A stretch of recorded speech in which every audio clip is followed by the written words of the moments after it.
A service of KIBMradio.com, the Internet's home for an all-old-time radio.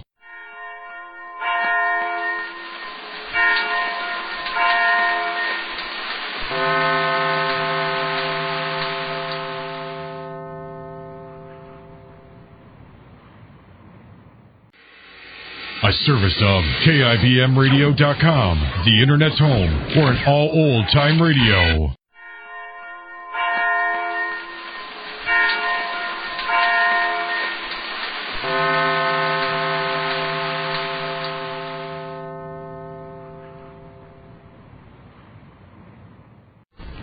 Folks, be sure to stay tuned to my friend Irma today until the end of the program, when your friend Irma will have a surprising offer to make.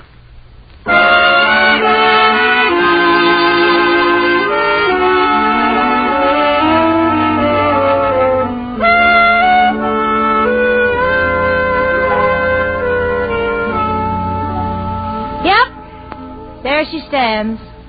Irma Peterson, my wonderful roommate. And a girl who I am proud to say is so stupid she thinks flypaper is the stationery they use in airplanes.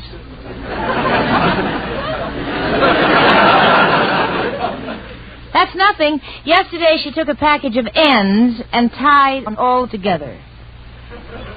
So I said, Irma, what's the idea? And she said, well, a good housekeeper never leaves any loose ends lying around. But housekeepers, stenographers, businessmen, everybody knows that ENNDS, the really effective chlorophyll tablets, are wonderful to carry around because they stop triple O. Stop odors of body, odors of breath, odor of pence. It's amazing, but 1 or 2 tiny ENDS tablets daily stop all 3 forms of odor offense. Keep you fresh as a daisy all over, all day. And now ENDS, America's most popular chlorophyll tablets, are proud to present your favorite comedy show created by Cy Howard and starring Marie Wilson as Irma and Kathy Lewis as Jane in My Friend Irma.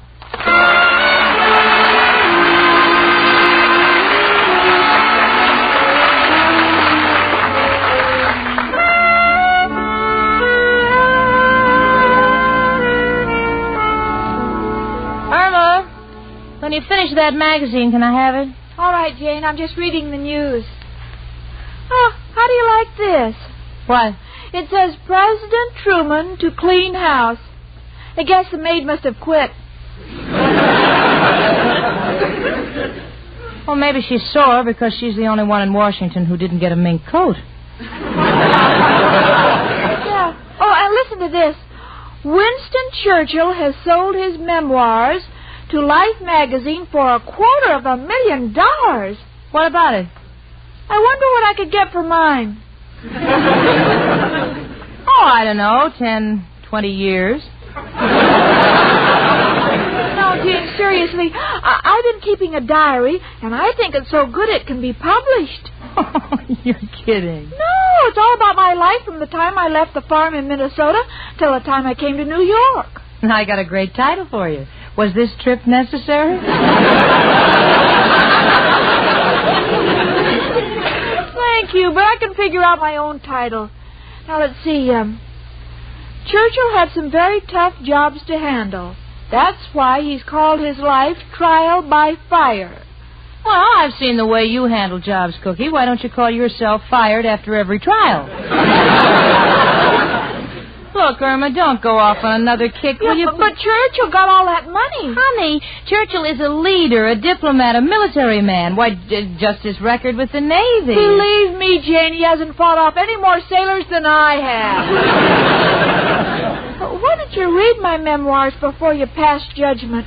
Well, here, it's right here on the table. Must I? Please. Okay, honey, I'll try. Let's see. The Life of Irma Peterson. Chapter 1, I Am Born. I was born on a farm in Minnesota in 1929. Wasn't that the year the whole country went to pot? Oh, please, Jane, no comments. Read on. Okay, honey. My father and mother were very poor. All they had was a cow named Alice 1 donkey, and 6 pigs, and I was a welcome addition to the family. Oh. Good, isn't it, Jane? Do you think I can get Life to buy this? Yeah, I think there's a chance you could get Life for this.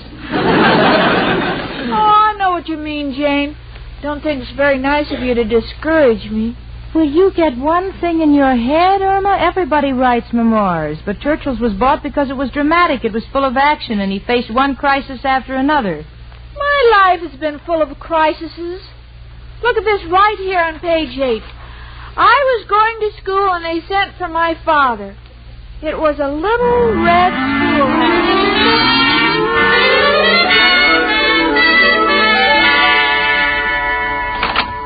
Well, come in. I'm Mr. Peterson. Oh, Irma's father.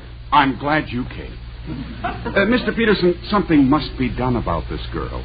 As you know, we took her IQ. Yes, I understand she owes the school 5 points. She was showing some improvement, but now she's reached the age where she can't concentrate. All she thinks about is boys. Boys?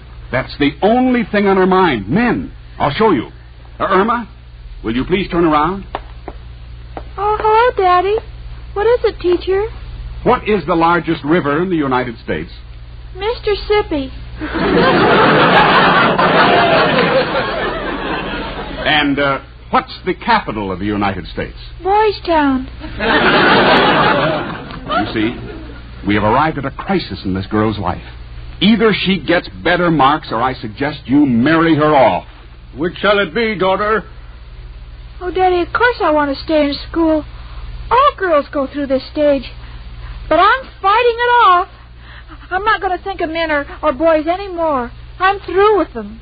Well, I'm glad to hear you say that, daughter, because who knows? If you get good marks in school, they're liable to give you a fellowship. Oh, that's wonderful. What does he look like?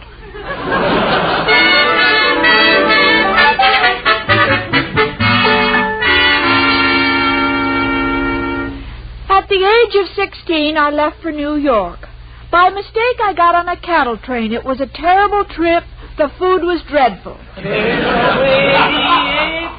shower, it could surely be a sin. I'll get it gladly. Wow! Hi, Miss O'Reilly. You're in grand voice tonight. What's the name of that song? It's called It's a Sin. But the professor says the way I sing it, it's not a sin. It's more of a crime. I hope I'm not interrupting anything. But nothing. Irma is reading her memoirs. Well, what do you know? I guess all we girls are the same, you know. I keep a diary. Don't tell me you're thinking about having it published. Why not? It could sort of be the woman's answer to the Kinsey report. You know, I go all the way back to the Spanish-American War. That far? Yes, and you should see how the servicemen used to hang around me house. If it wasn't for me, goodness knows how many men would have gone down with the main. Oh, don't bother telling Jane about it. To her, you're nobody unless you're Winston Churchill. Oh, I don't understand. Well, you see, Mrs. O'Reilly. Come in. It's only me, Professor Kropotkin. Hello, girls. I'm Mrs. O'Reilly. Tonight I got no insults for you. Well, thank you. I just got one simple request. Please stop singing outside of my room. You wake up the termites. It reminds them that I still got some furniture left. Irma, you've got a book in your hand. You're going to swat flies? No, Professor. Little Miss Shakespeare has written her memoirs, and because Winston Churchill had his published, she thinks she should have hers published. I don't know where you girls get these ideas. I remember the time Mrs. O'Reilly sent in her picture for the cover of a national magazine. And why not? They wanted a picture of an average girl who represented typical American womanhood. Well, there I can't argue, because I have always felt that you were the type of woman that should be covered with a hood.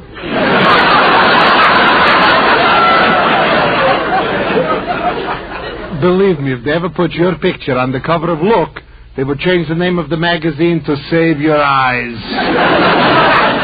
Irma, stick to your guns. I guarantee some publisher would buy my diary if he had enough asbestos to print it on.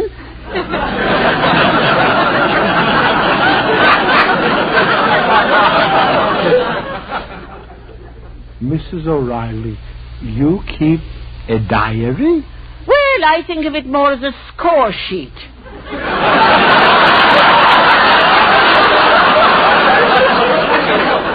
It's a list of the men who have succumbed to me charms. Well, you know you got a very good chance to sell it. They're always looking for horror stories. Oh, please, we're not discussing Miss O'Reilly's diary. I want to know who will publish my memoirs. Hey, that must be the milkman at the back door. Hello, Miss Stacy. I saw your note here, but I'm sorry. I'm all out of sour cream. Oh, no sour cream? Sorry. Oh, just a minute, Mr. Milkman. Will you come in here? What is it, Miss Peterson? Well, I have a book, and I want the honest opinion of the man on the street. Here, read this page and tell me what you think. Oh, Cookie, really? Yeah, be glad to. Let's see. When I was a 16-year-old girl, I came to New York. My first trip was to Grant's tomb. I waited around all day, but he did not come out.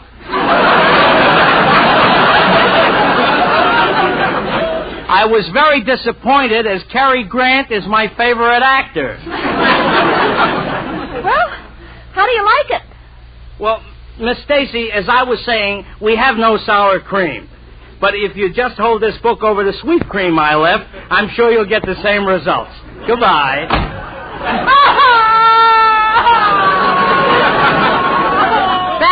Back, everybody. The tide's coming in again. Irma, honey, please understand. It's just that... Don't talk to me. My darling. If you'll just listen. No, I don't want to hear a word from any of you. You're all against me. I'm going to talk to the only person who really loves me, Al. Irma. Don't try to stop me. You'll regret this day. My memoirs will be published, and who knows? It may even win the Pugilist Prize. The Pugilist Prize? Yes. It's very possible. This should knock out the publishing business in the first round.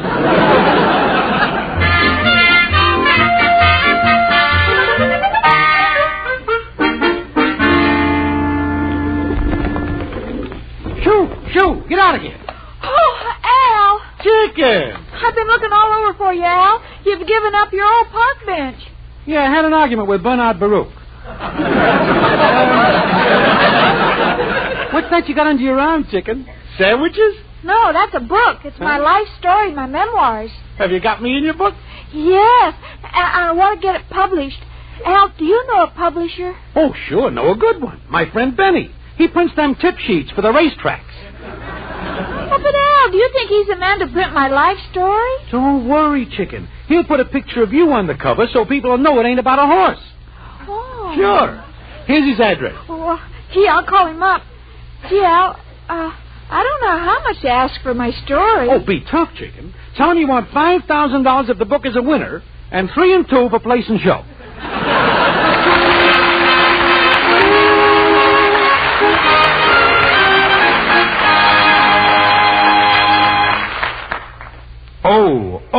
O. Guard against triple O. Yes, guard against triple O. Odor of breath, odor of body, odor of fence. If you've been using old-fashioned body deodorants, mouthwashes, toothpaste, or deodorant soap to avoid offending, now here's an easier, quicker, much more effective way to keep fresh as a daisy all over, all day long. Take ends today. Chase triple O away. Yes, 1 or 2 tiny Ends chlorophyll tablets protect you against all 3. Odor of body, odor of breath, odor of fence. No muss, no fuss. Stop triple O in minutes.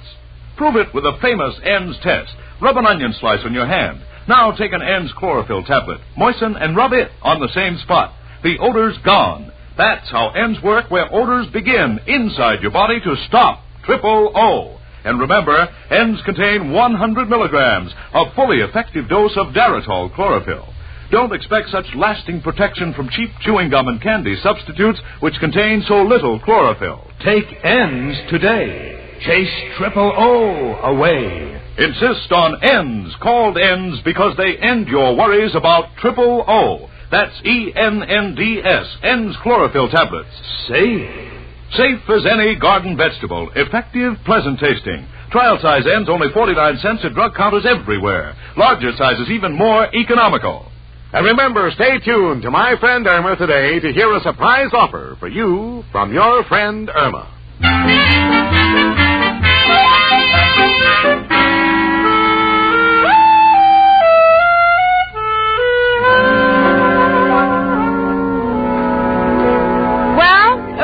An appointment with a publisher. She won't tell me who he is, but in her own mind, her memoirs are as good as sold. And is she acting the part? Jane, my dear. Yes, Schnook, what is it? What a lovely day. Isn't the weather congealing today? Congealing? What do you mean? I don't know, but I think an author should use big words. Oh, by all means. It's so ricochet. Cookie, is your book going to have a dedication? Yes, Jane, I'm dedicating it to you. Oh. On the first page it will say, "To Jane Stacy, my best friend, without to whom I would be nothing."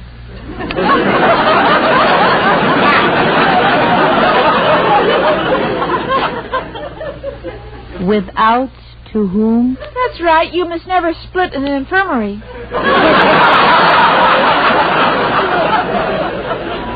Sweetie, honey, I want you to know that nothing you ever do will touch me as much as the fact that you want to dedicate your memoirs to me. Oh, thanks. Honestly, I love you for it. Thank you. But at the same time, Irma, I don't want to see you get hurt. And what if... If they don't publish my book? Oh, Jane, it's impossible. They must love my book. I'm going to be world famous. Why, I wouldn't be a bit surprised if I was buried in Westminster Lobby. Well, they'll have to put up signs, watch your step. Irma, you better get to the office. You have a boss who is an author. Mr. Clyde? Mm-hmm. He writes those little pink slips that say you're fired. Go on. Hurry up. Oh, I will. Oh, and Jane, do you think when I become a famous author I should buy a Duesenberg? A Duesenberg? Yeah, you know, one of those big foreign dogs.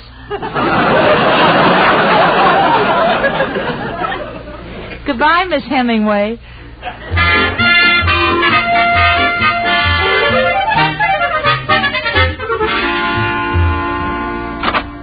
Ah, welcome, Miss Peterson. And how is my favorite Bannister today? Bannister? Yeah, that's English for lawyer. Oh, is it? Bannister. Well, I'm a little tired. A lot of kids have been sliding down me today. What's the idea of the fancy talk? Well, I've become an author. Miss Peterson, I've told you a dozen times to be careful in the subway. You've hit your head on the turnstile again. No, really, I've written a book. The story of my life. Mm-hmm. What are you calling it? Why Was I Born? No, it hasn't got a title yet. But I have an appointment with a publisher, and I want you to draw up a contract. I wouldn't think of Oh, it. please, Mr. Clyde. It's for my future. And besides, you'll be famous. I wrote about you in my memoirs. But wait a minute. What did you write? Oh, it's very flattering. I wrote, "What a big criminal lawyer you are." In fact, I laid it on. You did? Yes. In fact, I said that no lawyer in the state has a bigger criminal record. You'll take me out of that book at once, do you hear? But it's already written. Take me out. Well, I will if you draw up the contract. It's blackmail. Very well. What do you want me to put in the contract? Oh, let's see. Well, if my life is made into a movie, I want my part to be played by a suitable star. Do you wish me to specify anyone in particular? Do you have anyone in mind?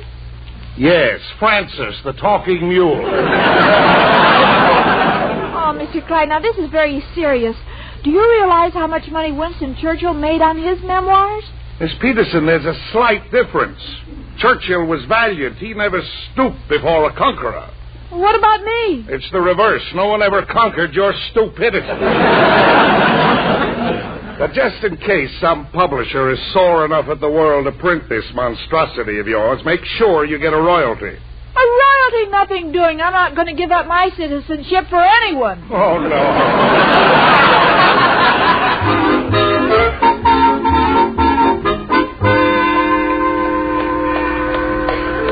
Oh, here it is. Turf Publishing Company. Oh, dear, closed by order of the police.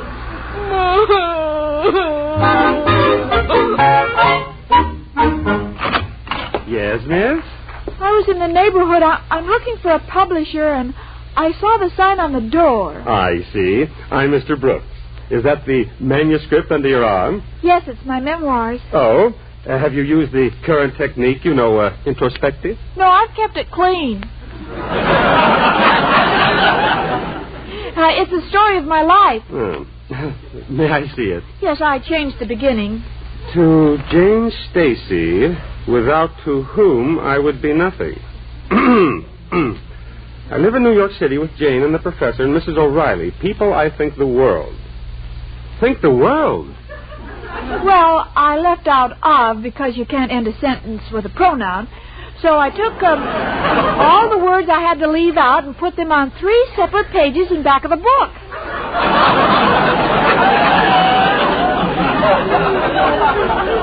My, it's 4 o'clock. I'm late for tea. Goodbye.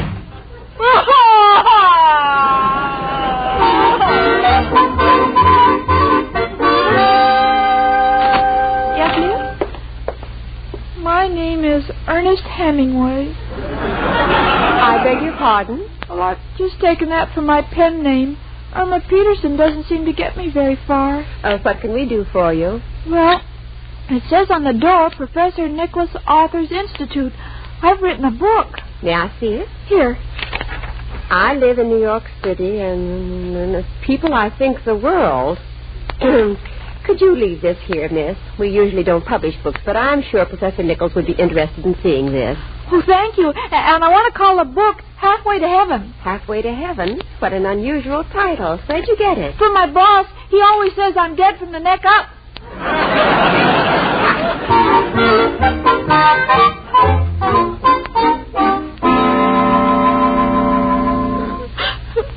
Irma, honey, stop that whimpering. But it's been 5 days, and I haven't heard from Professor Nichols. Don't take it so hard, Irma.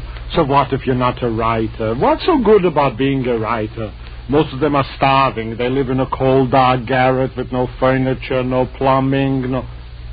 Say, come to think of it, all I need is a pencil.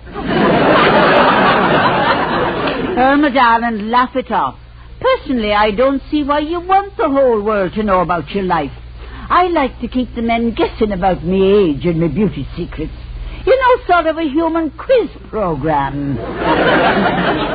And that's how I think of you, Mrs. O'Reilly, a quiz program. Because every time I look at your red hair, your pearly teeth, and your fluttering eyelashes, I say to myself, true or false?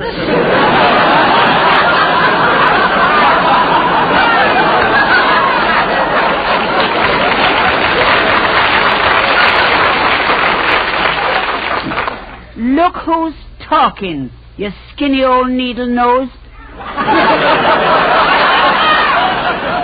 I've got a good mind to run a thread through your ears and darn me stockings.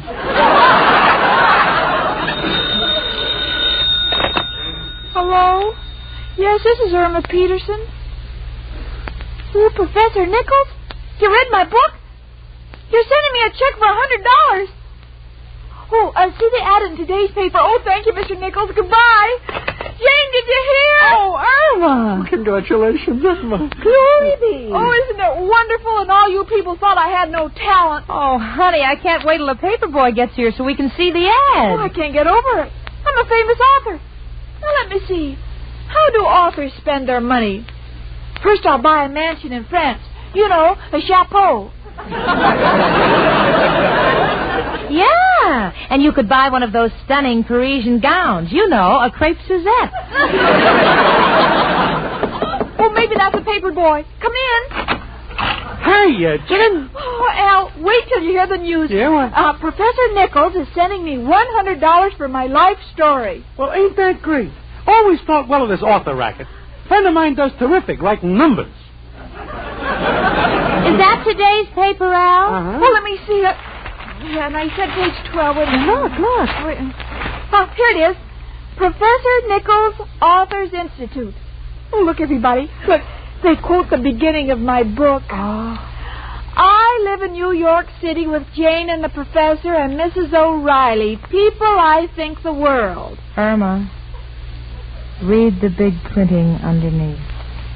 I used to write this way before I took Professor Nichols' writing course.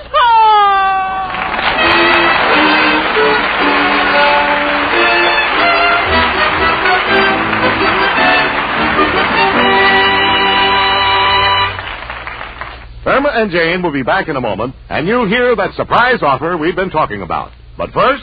Can't anything be done about triple O? Yes, here's amazing news about a scientific odor test. 8 out of 10 men and women stopped or definitely reduced triple O. Stopped odor of body, stopped odor of breath, stopped offending. Executives, secretaries, clerks, even factory workers at 110 degrees heat took N's chlorophyll tablets. Results from thousands of examinations were astounding. Working inside the body where odors begin, N's actually prevented unpleasing odors from forming. Stopped odors of body, odors of breath, offensive odors of any kind. Stopped all 3. Yes, there's scientific proof that N's really stopped triple O. Keep you fresh as a daisy all over, all day long. You get more complete, more lasting protection against triple O than from any old-fashioned body deodorant, toothpaste, soap, mouthwash.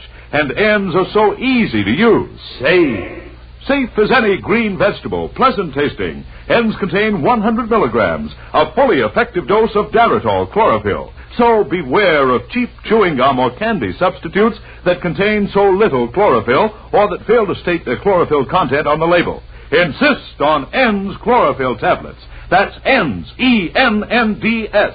Trial size only 49 cents. Larger sizes even more economical. Stop triple O with N's.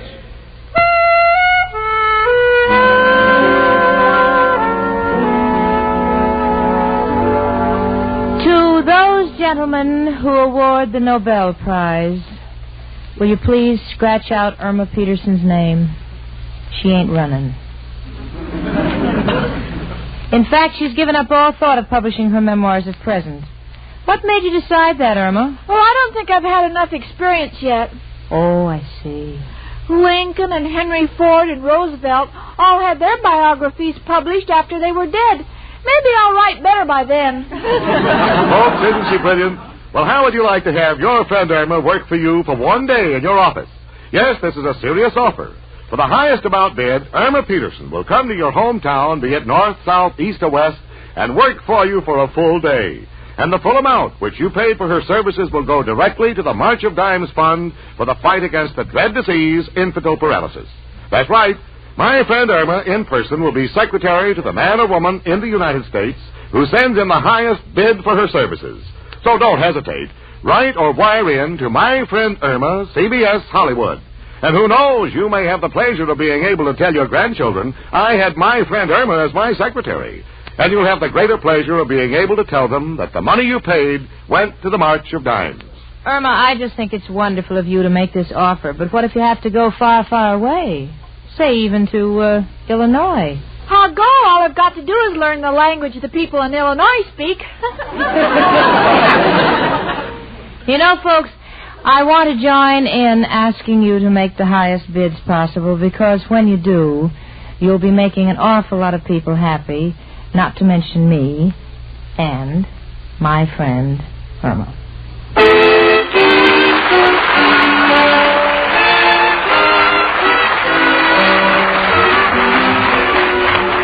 My Friend Irma is a Cy Howard production and is directed by Park Levy, who writes the script with Stanley Adams. Pat Burton is associate producer. Marie Wilson is starred as Irma, and Kathy Lewis as Jane.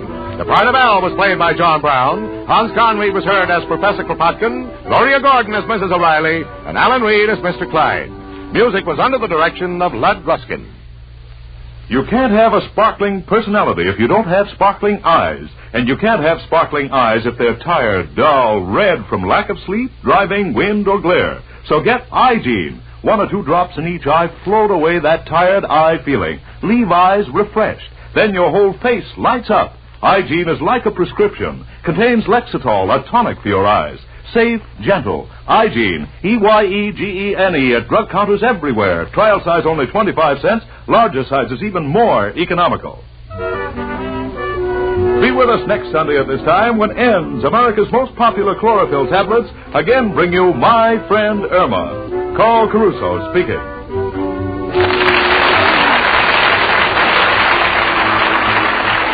Stay tuned for our Miss Brooks, starring Eve Arden, which follows immediately on most of these same CBS stations. My Friend Irma was transcribed over the CBS radio network.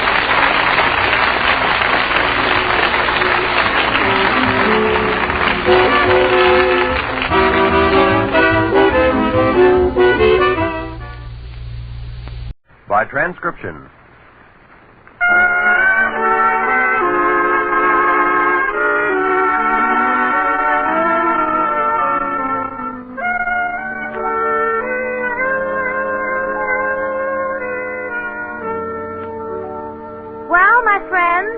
May I introduce Irma Peterson, the girl who thinks Paris green is a French golf course. No kidding, the other day Irma was baking a loaf of bread and she dropped a whole box of ends into the batter. So I said, Irma, what's the idea? And Irma said, well, Jane, you know, I always like the hard crust of the bread, and this way I'll have a loaf with 36 ends. As usual, Irma is mixed up. Everybody knows ends don't loaf on the job. They go right to work. Yes, Ends chlorophyll tablets stop triple O. Stop odors of body, stop odors of breath, stop odor of scent. Stop all three, all at the same time. Keep you fresh as a daisy all day, all over. It's amazing, but 1 or 2 tiny Ends tablets daily are all you need to stop triple O. And now, Ends, ENNDS, America's most popular chlorophyll tablets, are proud to present your favorite comedy show created by Cy Howard and starring Marie Wilson as Irma and Kathy Lewis as Jane in My Friend Irma.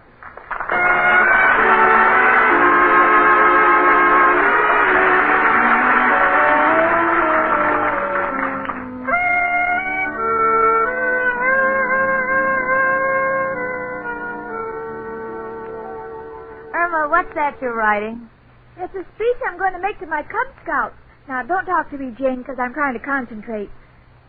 Benjamin Franklin was born on January 17. He is the man who invented electricity by flying a kite. Today, we get all our electricity from powerhouses, but the tradition of Benjamin Franklin is still alive.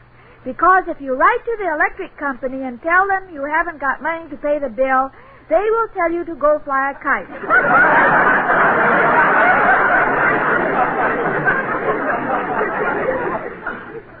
Irma, that's enough. Mama's getting a headache. No, Jane, now this is very important. To whom? My Cub Scouts. Oh. You know, I'm den mother, and every month I take the boys to the museum and talk about some famous Americans. Oh, I didn't know that. Well, it wouldn't hurt you to come with us sometime. Last month I discussed naval heroes. Indeed.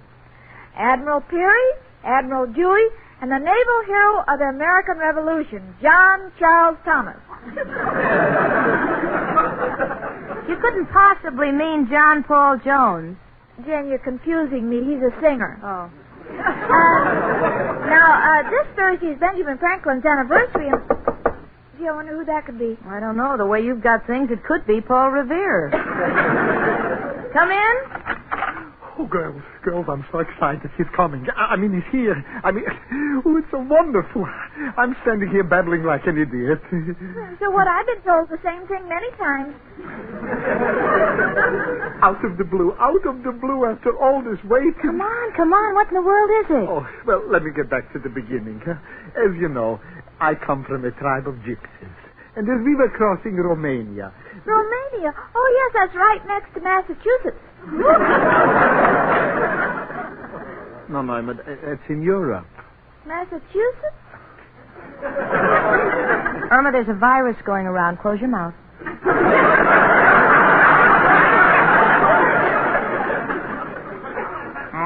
good girl now. Go ahead, Professor. Well, now, in this tribe of gypsies, there was a man, a fine man, a brave man. In fact, he once saved my life. And I swore in gypsy blood that if I could, I would repay Lazar Sozlov and nothing would stop me. And now you have the chance? Yes, the entire tribe was wiped out in the last war. But I learned through friends that the grandson of Lazar is in a refugee camp. 9-year-old boy named Zaurus. And you're bringing him here? That's the news I got, this letter. He's on Ellis Island right now. Ellis Island? Why, that's where Napoleon was imprisoned. Irma, the virus is still around. I'm sorry. Let me see that letter, Professor. Yeah, Jamie. On January 17th will be released unto your custody. Oh, Professor, this is wonderful of you. Wonderful of me? Oh, Janie, my heart is singing to live in a country where I can do this. Just think that poor little boy, all the way from war-torn Europe, living in bombed-out cellars, in the mud and the rain, without heat, beds, no running water. No... Oh, my goodness, a terrible thought just occurred to me. What? He'll see my place. He'll want to go back there. Don't you worry, Professor. We'll give him a home he'll never forget. Oh, I know I can always count on my two little darlings. No, but here's what bothers me, Jamie. The boy doesn't speak a word of English. And besides, I work 7 days a week. What kind of father will I make him? Oh, it'll work out, Professor. I'll see that he's registered in school. And I'll make him a member of our Cub Scouts. When will he be here? Thursday. Oh, wonderful. I'm taking the boys to the museum. I can teach little Zars all about American history. Have you told Mrs. O'Reilly about the boy? Oh, that monster. Please, nobody tell her. She's liable to raise the rent on me. Oh, how can you say that? How can I say that? Janie, my rent is $8 a week. Last week she wanted to charge me $16. Why? Because I had a dizzy spell and I told her I was seeing double. Well, Joe, I got to go now and buy a little suit for Zara. How do you like that? I already feel like a father. Oh, well, it's only natural. When Al gave me that little pet monkey, I felt just like a mother.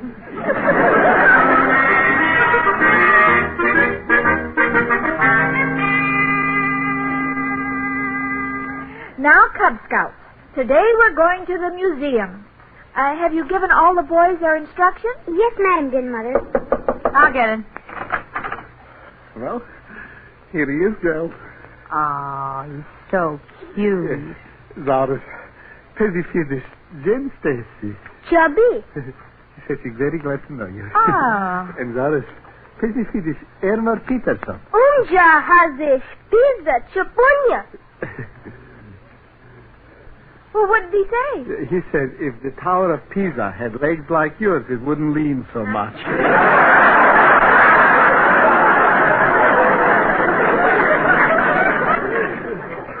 He said that? Once a gypsy, always a gypsy. Irma, darling, will you take good care of him? I have to go to work now.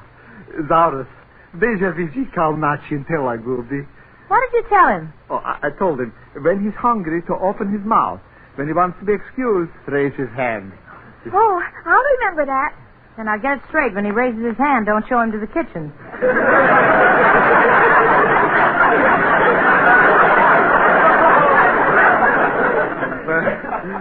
Unja, Zaurus. Unja, Papa. And now, children, let's get ready to go to the museum. Oh, dear Mother. Yes, Jimmy? I told my daddy all the things you taught us on our last trip. Oh, really? Well, what did he say? He said before we start out, I could smell your breath. He's just kidding. Besides, I use ends. And now, if you'll take Zaurus' hand and come in. Where is he? Where is that moth-eaten derelict? Mrs. O'Reilly, what's wrong? He's leaving me those insulting poems again. Listen to this. To Mrs. O'Reilly, your hair is as red as a ball of fire, and your figure is lovely, of course. I can get you a job as a gas station model to pose for the sign of the Flying Red Horse.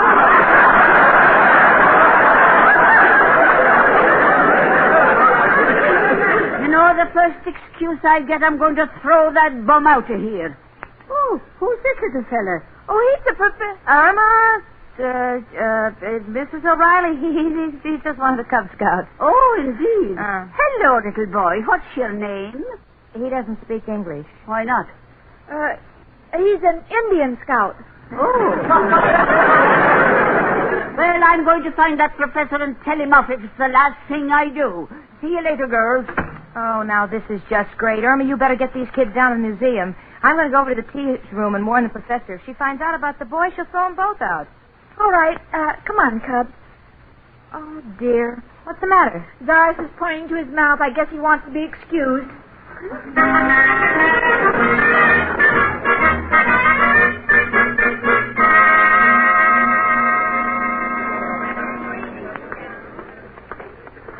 All right, Cub. Now, watch your step. Oh, here we are. Now, as you know, today is Benjamin Franklin's birthday. I brought you to this museum so we can learn about the great American leaders, so Doris can see what a wonderful country he now lives in. Now, in this glass case, we see a mummy. Why is he all bandaged up like that? Oh, he probably died in an accident. Now, underneath him is this sign, 800 B.C. What does B.C. mean?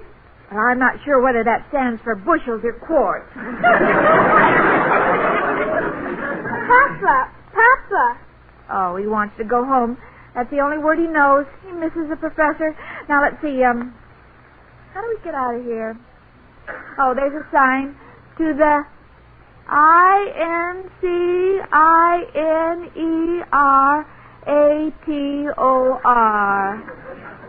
Oh, to the escalator. All right, children, now follow me.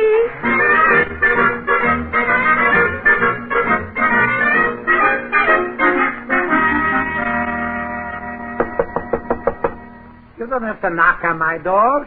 Just blow. It will fall down.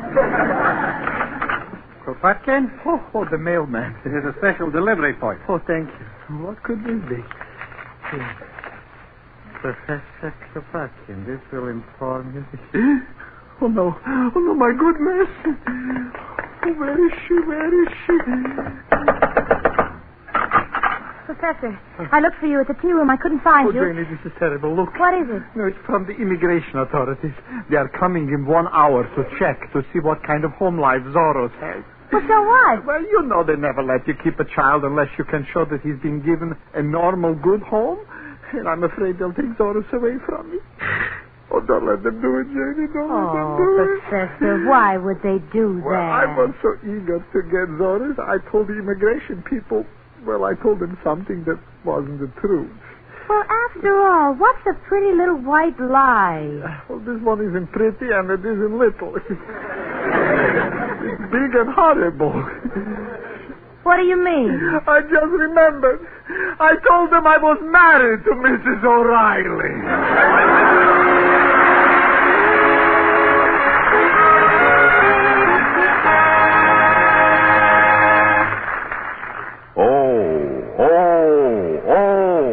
Here's a man with triple O. Let's listen as he asks his druggist what to do. Can you give me really effective protection against triple O? Odors of breath, odors of body, and odor of fence? I've never found any old-fashioned deodorant that could take care of all three. Yes, N's chlorophyll tablets stop all three at the same time. Stop triple O. It's the new, safe, and pleasant way to stay fresh as a daisy all over, all day long. But how about these cheaper chewing gum or candy products? They contain chlorophyll, too. But look at any of them. Nowhere does the label state how much chlorophyll it contains. Why, you're right. Now, look at the N's label. It states very clearly that N's contain 100 milligrams of Daratol chlorophyll, a fully effective dose. That's why only 1 or 2 tiny N's tablets a day stop triple O. Stop all three odor offenses all day long. But don't expect such long-lasting results from cheaper chewing gum or candy substitutes that contain so little chlorophyll. N's are so effective because they start acting instantly inside the body where odors begin. So for pennies a day, you get N's longer-lasting protection. They're pleasant tasting, safe too, safe as any garden vegetable. Get ENNDS. N's chlorophyll tablets, and be sure you stop triple O. Trial size only 49 cents at drug counters everywhere. Larger sizes even more economical. And now, back to my friend Irma.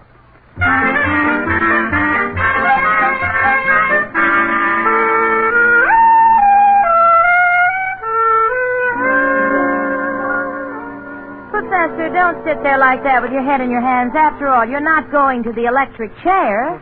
Janie, you told me the only solution is to marry Mrs. O'Reilly. And to me, this is like the electric chair. Either one could shock a man to death. Yeah, but you got into this situation yourself. Why did you tell the immigration authorities you were married to her? So I could get the boy. Who would figure they would check out? Jenny, they'll be here in an hour. Think fast. Oh, Jane. Back already? Yes, I dropped off the other children. Oh, Professor, here's your little boy. Papa. Sorry.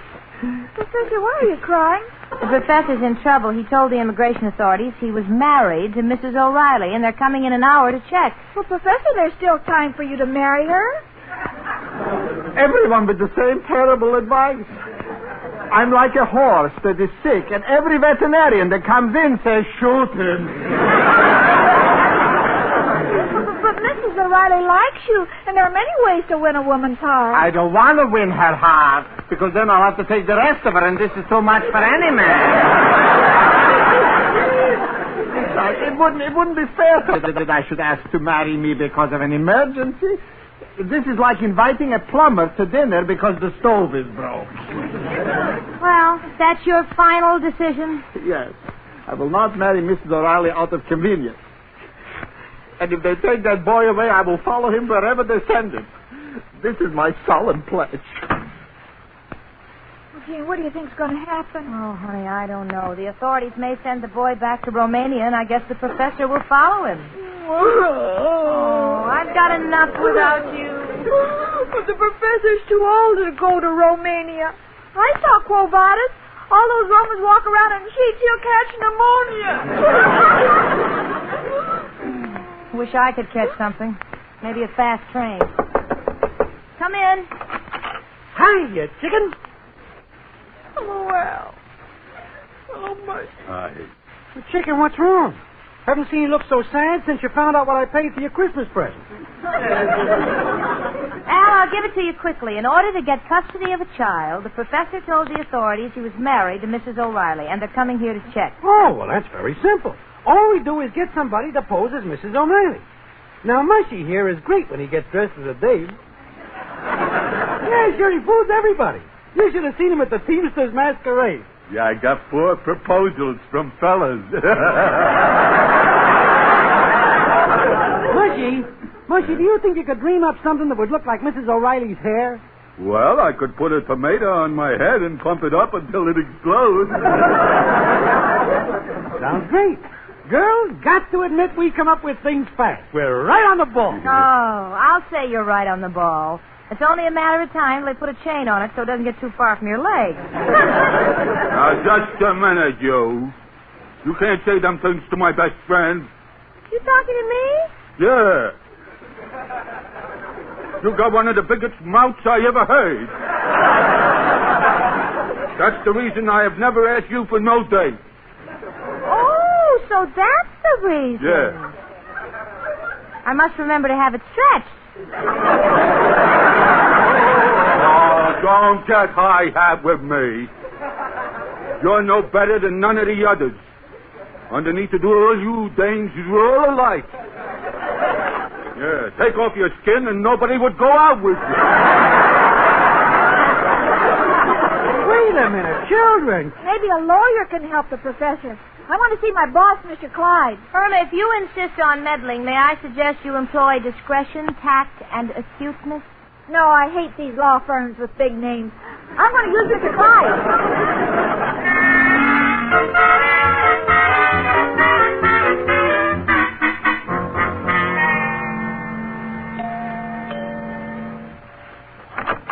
Oh, Irma Peterson. Come in, won't you? Well, thank you, Mrs. Clyde.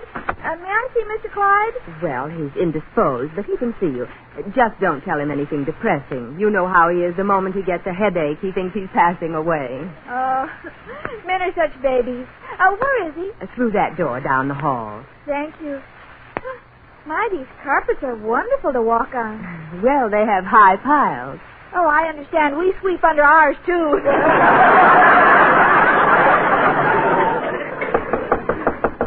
Come in. Oh, Mr. Clyde, you're in bed. What's wrong? I don't feel well. They tell me it's a mild case of glochitis. Oh, is that what you have? Well, it's nothing to worry about. Just stay awake. Stay awake. All the people I know who had it died in their sleep.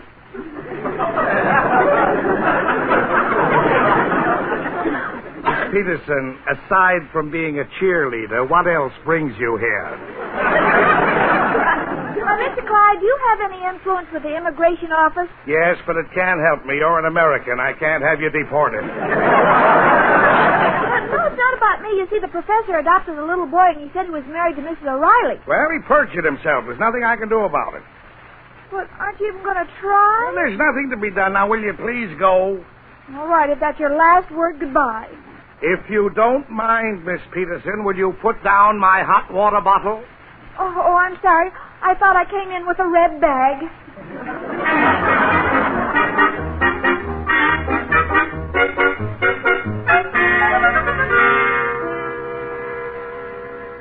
Oh, Mrs. O'Reilly, this is an act of mercy. The professor is up in his room crying his eyes out. He loves this little boy.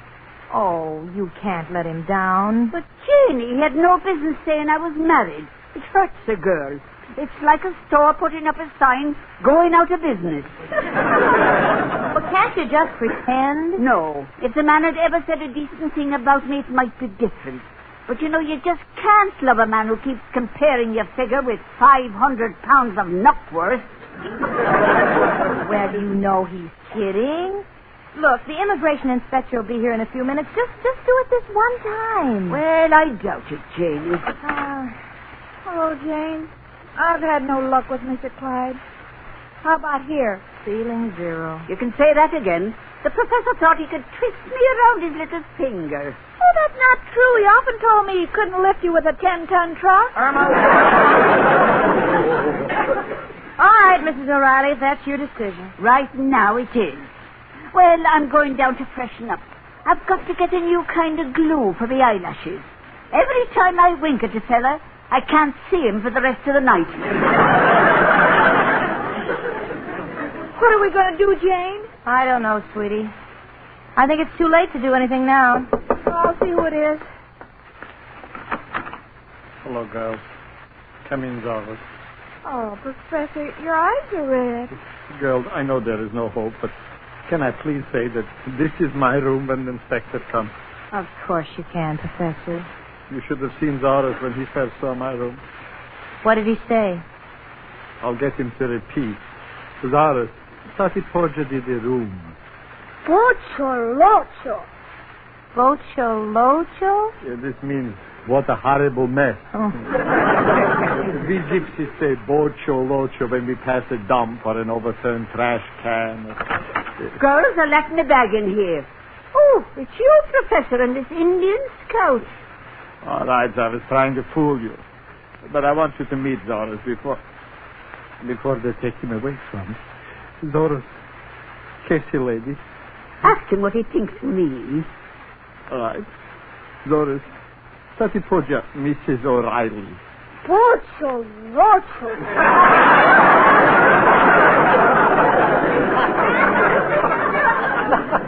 He says you have magnificent red hair and gorgeous figure. But the overturned ash can.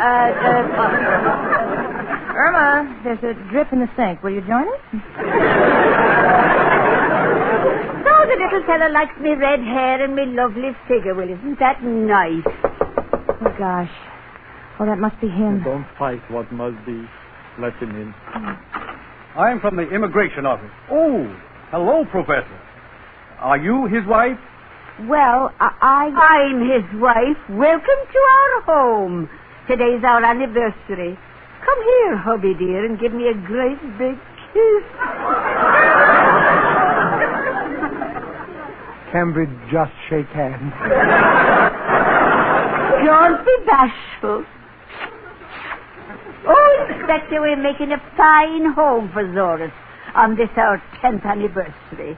Come here, hubby. I'm going to kiss you for every year. Well, this is what we like to find. You can count on a favorable report. Goodbye. For goodness sake, Miss O'Reilly, stop the kissing. He went already.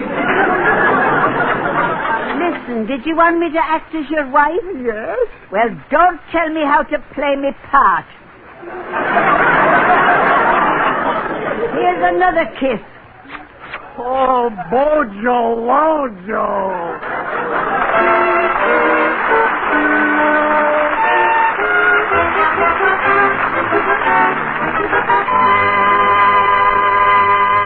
Irma and Jane will be back in a moment. But first, Can't anything be done about triple O?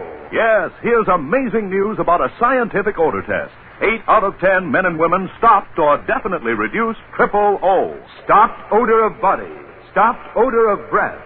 Stopped offending. Executives, secretaries, clerks, even factory workers at 110-degree heat took ENDS chlorophyll tablets. Results from hundreds and hundreds of examinations were astounding. Working inside the body where odors begin, ENDS actually prevented unpleasing odors from forming.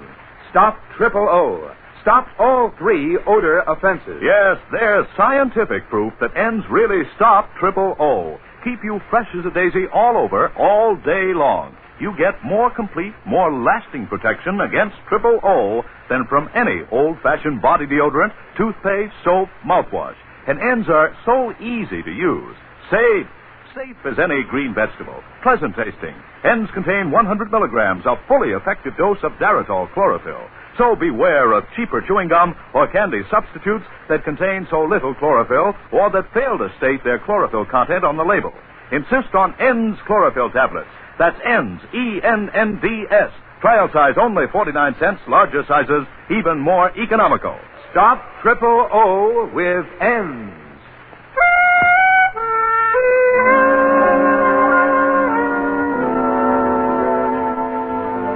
Well, everything is fine. Little Doris is in a private boarding school out of town, and there never was a happier man than the professor. We're all happy. I'm happy. Mrs. O'Reilly is happy. She should be. First time she's been kissed since her mother presented her to President McKinley.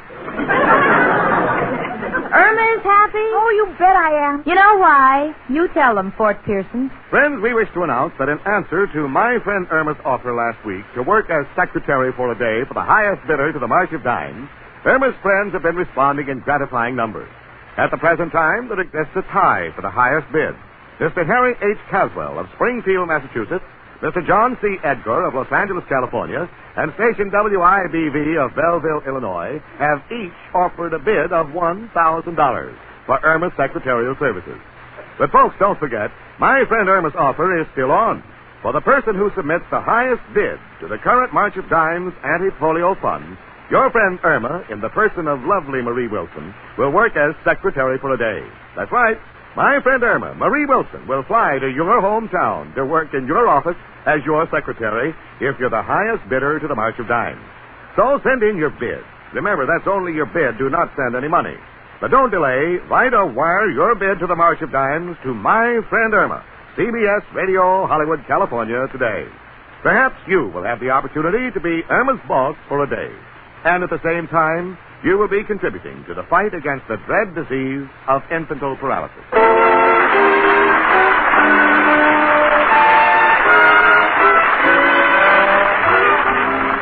My Friend Irma is a Cy Howard production and is directed by Clark Levy, who writes the script with Stanley Adams.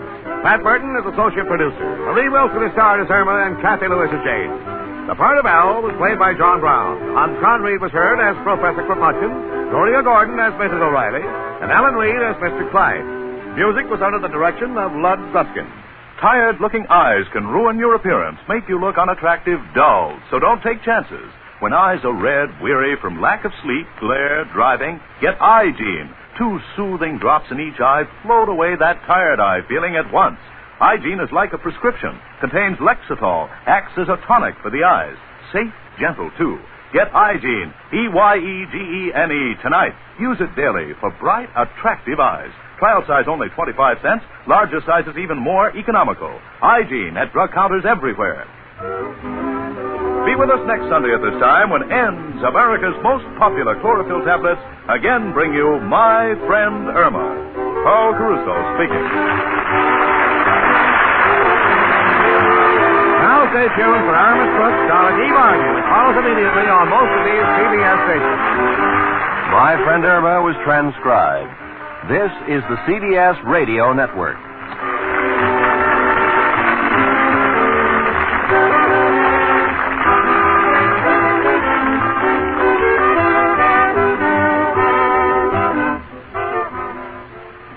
By transcription. Friends, be sure to stay tuned until the end of the program when My Friend Irma will bring you news of her offer to be your secretary.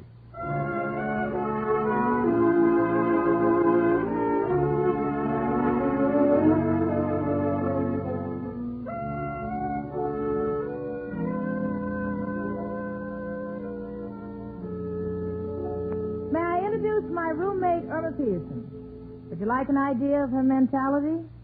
Well, she thinks a matador is something you wipe your feet on before you go into a house.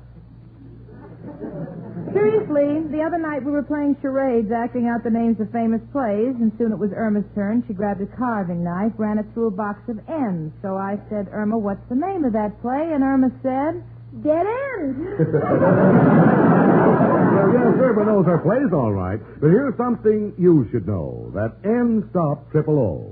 Yes, N's, E-N-N-D-S, the really effective chlorophyll tablets, stop odors of body, stop odors of breath, stop odor of fence, stop all three. Keep you fresh as a daisy all day, all over. It's amazing, but one or two tiny N's tablets are all you need to stop Triple O. And now ends America's most popular chlorophyll tablets, are proud to present your favorite comedy show, created by Cy Howard and starring Marie Wilson as Irma and Kathy Lewis as Jane in My Friend Irma.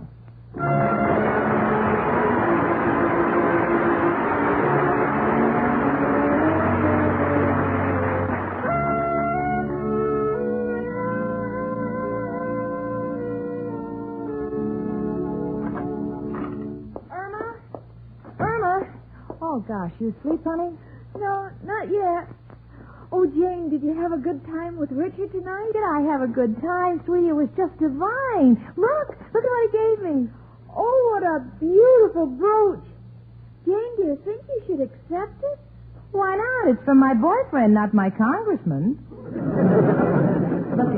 Look here. Look what he wrote on the little card. Look. A businessman knows few words of love. His mind is all figures and facts. Suffice to say, I'll cherish the day when I can write you off on my income tax. Isn't that beautiful? It's almost as beautiful as the card on the gift Al gave me. Al gave you a gift? Yes, he just left. Look what he bought me. A revolver? What does he want you to do? Shoot yourself so he can collect the insurance? Oh, no, Jane, it's a cigarette lighter. You see, you press the trigger and it lights up. Oh, it certainly looks like a real gun. What did he write on the card? Oh, it's so tender. To my chicken. Press this trigger and you'll see flame and fire. Will you marry me so I can retire? He's such a lover. Yeah, he is. A real arrow. Will you lend me a fin? Come on, honey, let's get to sleep. It's almost midnight, huh? All right, Jane. Do you think the brooch will be safe on the dresser? Oh, yeah, I think so, huh? I'm sleeping with Al's gift under my pillow. Lots of luck. See, I better call Hilda, tell her to bring the ledgers in tomorrow. Well, I wouldn't disturb her now. Why not? Her phone is out of order. How come? Irma, the wire is cut. I know. The cord on our electric iron is a little short, and I didn't think it would hurt if I borrowed just a little piece. I tied the two ends together. Yeah, it's a lovely bowl. Come on, will you turn out the lights? Okay. You set the clock? Yeah, and I fixed the chimes. They weren't working right. Good girl. Good night, honey. Good night, Jane.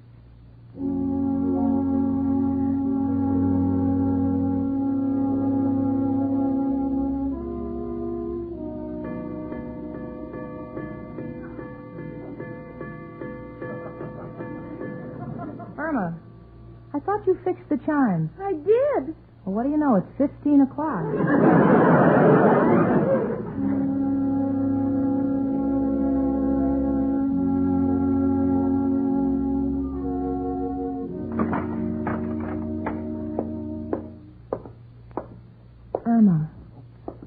Irma, is that you walking around? No, is it you? No. Then it must be somebody else. Let's go to sleep. Irma, I hear somebody. Well, maybe it's the cat. A cat doesn't make that much noise. Maybe he's carrying a heavy mouse. Irma, I see a flashlight. And don't tell me the mouse got away and the cat's looking for it. Oh, Jane. Oh, what'll we do? Hand me the phone. I'll call the police. The phone is out of order. Oh. Well, reach under your pillow and get me that cigarette lighter that looks like a gun. Go on. I'm doing it. Okay. Hurry up. And here it is. Put on the lights. Wait a minute. I look a mess.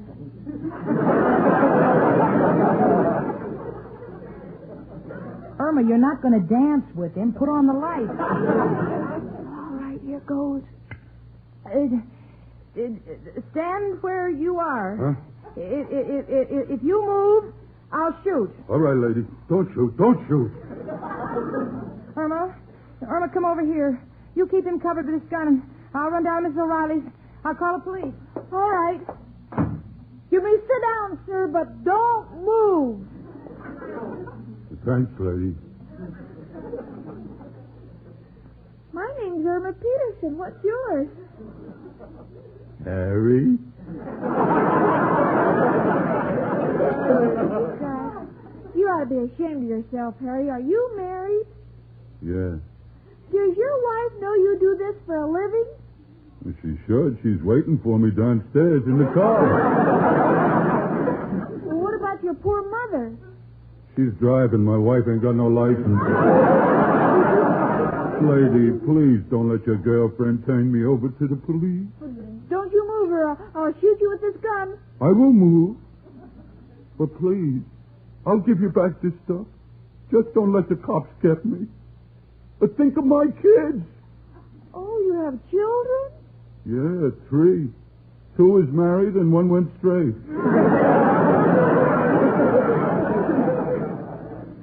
Lady, do you mind if I smoke? Well, no, not at all. Well, what's the matter? I ain't got no match. Oh, well, here. Oh, no, you know. Oh, I'm surprised that you're making believe that was a real gun. That ain't honest. So I refuse to stay any longer. Goodbye. Oh, but just a minute. Jane, oh, he went out the window. Very good. Over here. Yes, and the police are coming. Janie, I don't see any burglar. Irma, where is he? Why are you looking out the window? He got away. But you had him covered with that pistol lighter. I know, but I forgot it wasn't real and he wanted to smoke. Oh, you idiot. Where you going, Jane? Oh, gosh, I want to see if the brooch Richard gave me... It's gone. Irma, it's gone. Oh, gee, just gave it to me tonight. Irma, you better go into the bedroom and ask her to forgive you. All right. Professor, we'll wait here and talk to the police. All right, but I hope you don't mind if I don't look at you, Mrs. O'Reilly. You know, with that cold cream and that white nightcap you're wearing, you look like a bottle of frozen milk that has popped its top. No, please, you got to excuse me for laughing, but such things I've never seen before. Tell me, what are those antennas sticking out of your head? Those are hair curlers. And what is that small hammock around your neck? That's a chin strap to keep from getting double chins. And what are those white cotton gloves? They keep my hands soft and girl-like. And what is that junk around your eyes? That's anti-wrinkle cream. Miss O'Reilly, wouldn't it be simpler to stay in your room all day and keep the door locked? Now, look here, you. Open up. Who's the police? I'm Mulligan of the robbery detail. Who are you? Yeah, my name is Professor Kilpatrick. I see. And this is your wife? Only a man that's carrying a gun could get away with a remark. This is Mrs. O'Reilly, the landlady. Excuse my appearance. I just got out of bed. Oh, that's too bad.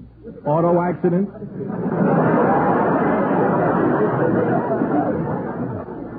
Now, where have you got the burglar? He got away. Well, that's great. Let me talk to the girl who called in. A girl, come out. The man from the police is here. Which one of you called in? I did. My roommate here, Irma Peterson, had him covered with this pistol lighter, and then when he asked for a match, she gave him a light. Pull yourself together, Janie. You better do the same thing, Mrs. O'Reilly. Your hammock is swinging from one ear.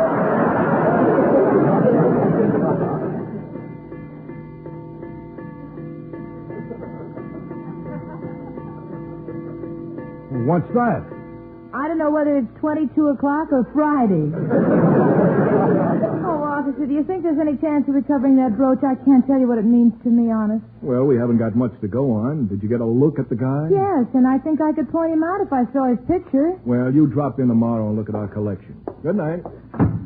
Go to bed, Janie, and try to get some sleep. Oh, gosh, that beautiful brooch. Oh, it may turn up. I remember when I was first married, I gave my husband a watch fob with my picture in it. And of course he lost it. Mrs. O'Reilly, he didn't lose the fob. He threw it away because your picture was stopping his watch. Good night, girls. Come on, Mrs. O'Reilly. Well, come on, Irma. Let's get to bed. I want to be down at that police station early. All right. Wait a minute.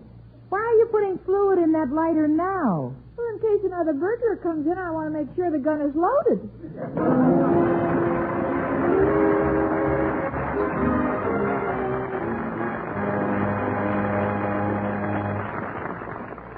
Oh. Guard against triple O. Yes, guard against triple O. Odor of breath, odor of body, odor of fence. If you've been using old-fashioned body deodorants, mouthwashes, toothpaste, or deodorant soap to avoid offending, now here's an easier, quicker, much more effective way to keep fresh as a daisy all over, all day long. Take N's today. Chase triple O away. Yes, 1 or 2 tiny N's chlorophyll tablets protect you against triple O, against all 3 odor offenses. No muss, no fuss. Stop triple O in minutes. Prove it with the famous N's test. Rub an onion slice on your hand. Now take an N's chlorophyll tablet, moisten, and rub it on the same spot. The odor's gone. That's how N's work, where odors begin inside your body to stop triple O. And remember, N's contain 100 milligrams, a fully effective dose of Daritol chlorophyll. Don't expect such lasting protection from cheaper chewing gum and candy substitutes which contain so little chlorophyll. Take N's today. Chase triple O away. Insist on N's, called N's, because they end your worries about triple O. That's ENNDS, N's chlorophyll tablets. Safe as any garden vegetable. Pleasant tasting. Trial size N's only 49 cents at drug counters everywhere. Larger sizes even more economical. And remember, friends, stay tuned until the end of today's show to hear the latest news on my friend Irma's offer to be your secretary.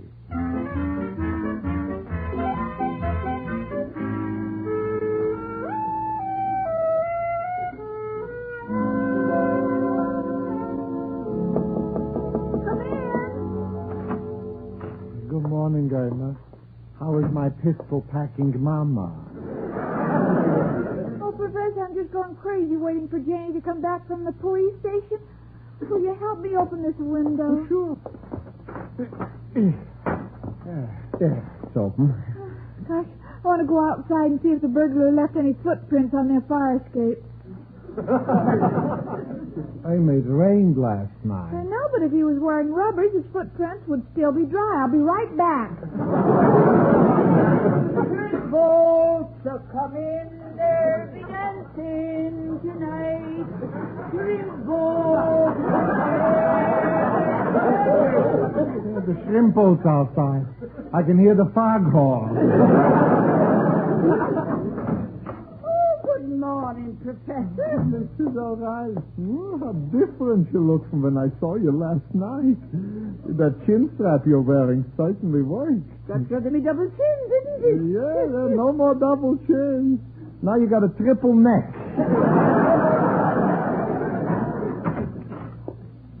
Hi. Oh, Janie, any look at the police station? No, Miss O'Reilly. While I was there, I saw every type of criminal imaginable. But there was no word about the brooch or the burglar? No, none. I've been doing some thinking. I'd kind of like to talk to Irma alone. She's on the fire escape. Come on, Professor, let's go for a walk in the park. I'd even let you hold me hand. What is this holding hands business? Well, you know, this is leap year. Oh, yes. Well, let me warn you, Mrs. O'Reilly. As fast as you can leap, I can sidestep.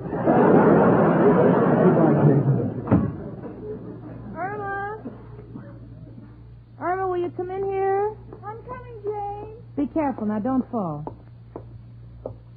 Sit down, Irma. I want to talk to you. Irma, I'm moving out of here. Moving out? Why? Well, look. I forgave you when you cut a hole in my new spring hat so the bird on top of it could duck inside in case it rained.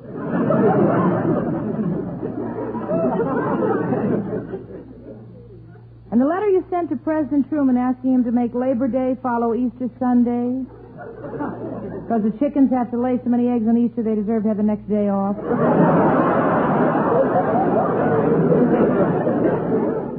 Well, I like to spread sunshine. Yeah, well, your sunshine is of the California variety. Now, Irma, honestly, I just can't take it anymore. So if you don't mind, I've got some packing to do. Oh, please, Jane, you can't leave me. Well, I'm tired of trying to explain you to my friends. At least when you were in the wax, I had an excuse. I used to tell them you were shell-shocked. I'll re-enlist. Oh, no. No, I couldn't do this in my country. Go on, Irma, you're late. You better go to work, and when you come back, I'll kiss you goodbye. Goodbye.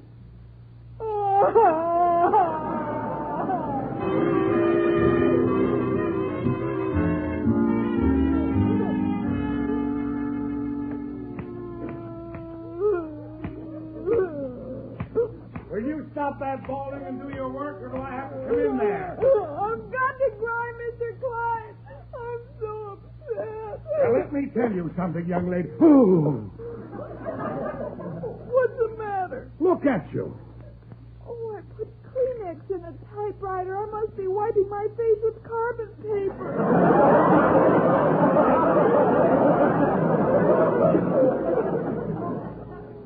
Well, wash it off. I'm in no mood for a minstrel show. Mr. Clyde, can I go home? Home? You just got here. We've got work to do. But Jane's moving out on me. She is? Well, that's unfair. Why should she get a break like that and not me? Now, get that letter out. I'll try. Mr. Clyde, do you know a burglar about 6'2" with brown eyes? No. Why, you thinking of dropping Al for something better? No, a burglar came into our house last night and stole Jane's brooch. What? Did you see the thief? Oh, yes, in fact, I had quite a long talk with him. Oh, you did? Well, then they're sure to pick him up. He's probably still wandering around in the day. Now, come on, let's get back to work. Take a left. What is all this junk on your desk? Well, these are the gifts Al gave me through the years. I'm going to pawn them so I can buy a new brooch for Jane. And then she won't move out. These are gifts? Your boyfriend must have important connections. Who does he know with the street cleaning department? I'm not going to have you say that. You don't know the hours of happiness these gifts represent. But I'd sell everything in the world. Everything. I could keep Jane from leaving. Oh, now don't worry, Miss Peterson. Everything will work out all right. And if you want to, dear, you can take the rest of the day off. Thank you, Mr. Clyde. You're a sweet man, and I hope you live forever. Forever? Yes, I forgot to pay the premium on your insurance.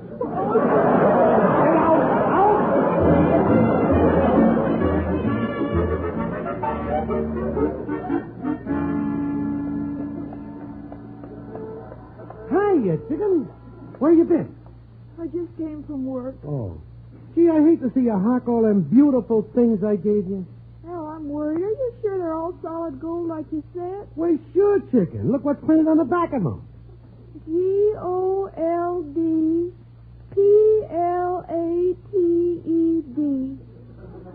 Well, you see? That's better than gold. It's gold and platinum. Let's go inside, chicken. My friend Benny owns this joint. Combination fence and hot shop. Come on, Al. Let's get in this line. Who's next? Me. How much you give me for this brooch? Is it stolen goods? How dare you? I opened a box of Cracker Jack, and there it was. Yeah. Well, for the brooch, I can give you... Pardon me, sir. Will you hurry it up? I have to... Look, lady, I was here ahead of it. Oh, holy mackerel. Oh, Al, that's the man who took Jane's brooch. This brooch? Yes, Al, grab him. Lady, remember my wife and 3 kids. Yeah, well, don't worry. The way I'm going to break you up, there'll be a piece for each one of them.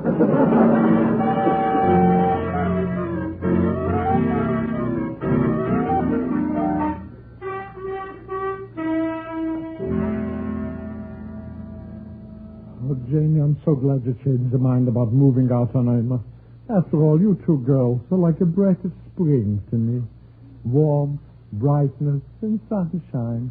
I don't think that's a very nice thing to say. After all, I'm here. My, how the weather has changed. Oh, well. How can I move out on Irma? I always threatened, but I could never do it. Never. Somebody has to be around. If only to open the window when she closes it on her head. And you know she loves you, Janie. I love her too, Professor. I'm not taking any more chances. First of all, I gave away that pistol lighter, and I got a real pistol. You threw away the pistol lighter and got the real gun? I sure did. If any more burglars come in here, I'll handle them. Oh, Jane, you're still here. So happy. I ran all the way. Yeah, I'm still here, honey. Look what I got back for you. You got my brooch? You're a doll. And just in time. Richard will be here any minute. I want to go in the bedroom and put it on. I'll see you later, Professor. Come on, Miss O'Reilly. The celebration is on me. There's a new picture. A girl in every port. With Groucho Marx and Marie Wilson. That Groucho Marx is wonderful. Marie Wilson is kind of stupid, but I like her. Bye, Irma. Don't be too long, James. I want to tell you all about the burglar. I'll be out in a minute, sweetie. Come in. Oh, Richard, how are you? Fine, thank you. Jane will be right out. Won't you sit down? Oh, gladly. I've had a rough day at the office. Oh, you mind if I smoke? Oh, of course not. Not at all. Shucks, I've left my cigarette lighter at the office. Oh, I have one somewhere around here. Where was it? Oh, here it is. Now hold steady, Richard. Here we go.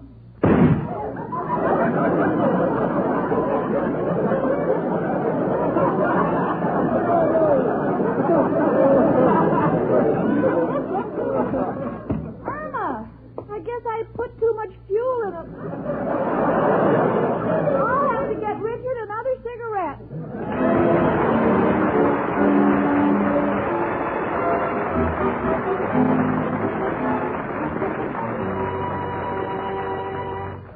Back to Irma and Jane in a moment. But first, remember that scientific odor test that proved N Stop Triple O stop odors of breath, odors of body, and odor offense for over 8 out of 10 people? Well, these amazing results were substantiated the other day at the annual meeting of a national scientific group. A leading medical authority stated. And for our test, I selected the chlorophyll tablets known as N's. Our tests included executives, office workers, and factory workers, too. General odor of body and breath were most successfully treated. Yes, after hundreds and hundreds of examinations, science proved N's effective. Just 1 or 2 tiny N's chlorophyll tablets daily actually do stop Triple O, because N's contain 100 milligrams, a fully effective dose of Daratol chlorophyll. Beware of cheaper chewing gum and candy substitutes that contain so little chlorophyll, or that do not state their chlorophyll content on the label. N's work inside your body where odors start. Keep you fresh as a daisy all over, all day long. N's Stop Triple O. Stop all 3 odor offenses. Give more complete, more lasting protection than any old-fashioned body deodorant, soap, mouthwash, or toothpaste can possibly give you. Insist on N's to stop Triple O. Pleasant-tasting N's are easy to use, too, and safe. Safe as any garden vegetable. That's ENNDS, N's chlorophyll tablets. Trial size only 49 cents at drug counters everywhere. Larger sizes even more economical.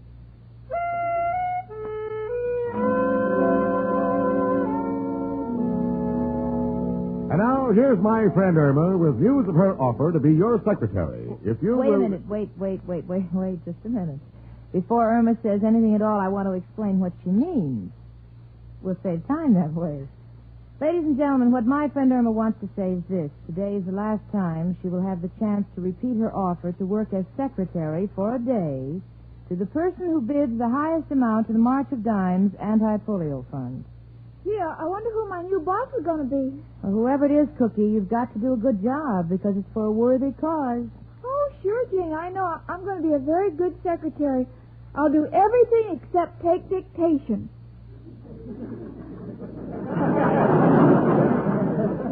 Except take dictation? That's right. After all, this is still a free country, and I don't believe in dictators. See what I mean? Be my guest. Folks, perhaps Irma Peterson isn't the greatest secretary in this world, but you'll have to admit that Irma's real self, Marie Wilson, would make a decorative addition to any office. So send in your bids to the March of Dimes now, and perhaps my friend Irma, in the person of the beautiful Marie Wilson, will become your secretary for a day. The deadline for you to write or wire in your bid is midnight tomorrow, Monday, January 21st. The winning bidder's name will be announced at the close of next week's My Friend Irma show. And all the money contributed by the winner will go toward the March of Dimes fight against infantile paralysis. Also, not only is my friend Irma in the person of Marie Wilson donating her own services for the March of Dimes, but has also arranged for a polio victim selected by the March of Dimes headquarters to receive a complete secretarial course at the Catherine Gibbs School in New York. And friends, we're very happy to announce that the highest bid we've received to date is $5,000, which was sent in by the Coca-Cola Bottling Company of Fort Worth, Texas. We want Irma to work as secretary for a day in the infantile paralysis chapter headquarters at Fort Worth. But remember, there's still time for you to send in your bid for my friend Irma between now and midnight of January 21st. And if yours is the winning bid, Marie Wilson will fly to your town to work in your office as your secretary for a day. And then you, too, will find out just what it's like to spend the day with my friend Irma.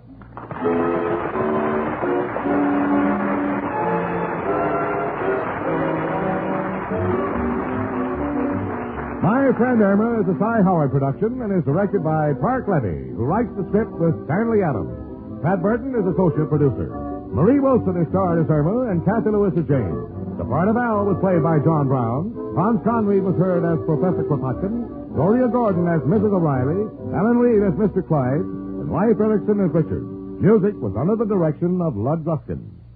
You can't have a sparkling personality if you don't have sparkling eyes. And you can't have sparkling eyes if they're tired, dull, red from lack of sleep, driving, wind, or glare. So get Eye-Gene. 1 or 2 drops in each eye float away that tired eye feeling. Leave eyes refreshed. Then your whole face lights up. Eye-Gene is like a prescription. Contains Lexitol, a tonic for your eyes. Safe, gentle. Eye-Gene, EYEGENE, at drug counters everywhere. Trial size only 25 cents. Larger sizes even more economical. Be with us next Sunday at this time when N's, America's most popular chlorophyll tablets, again bring you My Friend Irma. Carl Caruso speaking. And now stay tuned for Irma's Foot, starring Eve Arden, which follows immediately on most of these CBS stations. My Friend Irma was transcribed. This is the CBS Radio Network.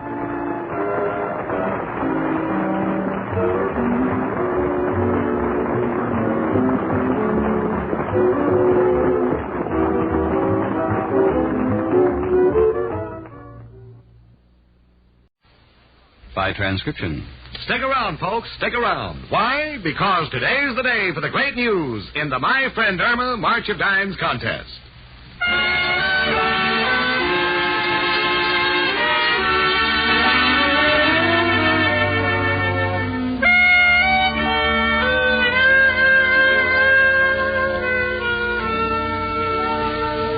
May I start with a riddle?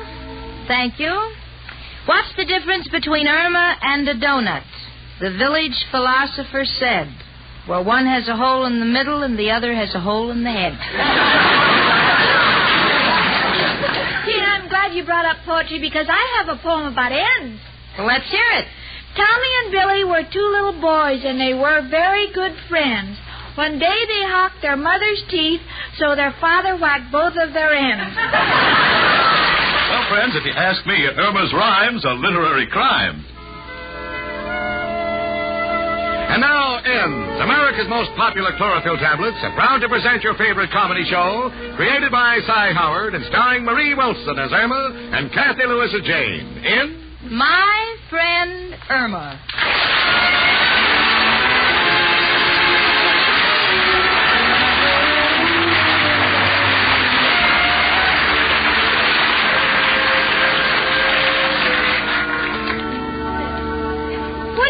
Newspaper, Jane.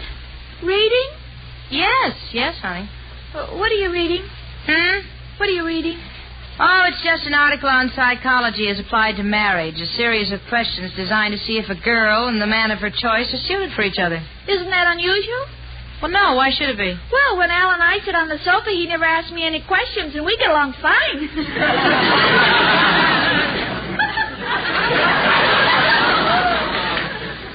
Well, you know, there's more to it than that. This article approaches the problem of compatibility with scientific introspection. Well, maybe I can learn something. Read it to me. All right, honey. Let's see. Does the man you intend to marry keep appointments? Is he punctual? Punctual? Why, Al is in line for his unemployment check even before the office is open. Mark down 1. 1? Yeah. Now, is he the type of man you would ever be ashamed to be seen with? No, because we never go anyplace. No.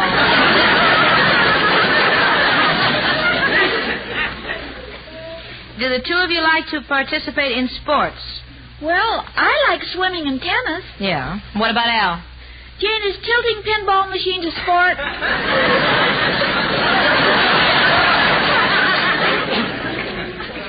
Well, if they catch you, yeah. Do you like dancing? Yeah. Does your boyfriend? No. Do you like to go to the theater? Yeah. Does your boyfriend? Only when he has a pass. Oh. Well, according to this psychological test, the two of you just don't click. Well, maybe you're right, Jane. Lately, I've been having my doubts, too. Well, what are you going to do about it? Well, Al will be here any minute, and I'm going to give him one more chance. Either he'll change or this is the end. Ends. Well, that's up to you, Irma. Come in. Hello, Jane. Hiya, Jane. Oh, hello, Al, honey. I gotta run along, kid. Now, wait a minute, Jane. You don't even want to hear about my new deal? Hats? Wait. Oh, you will love this. It's a racing form printed on a large cookie. So after a day at the track, you still got something to eat.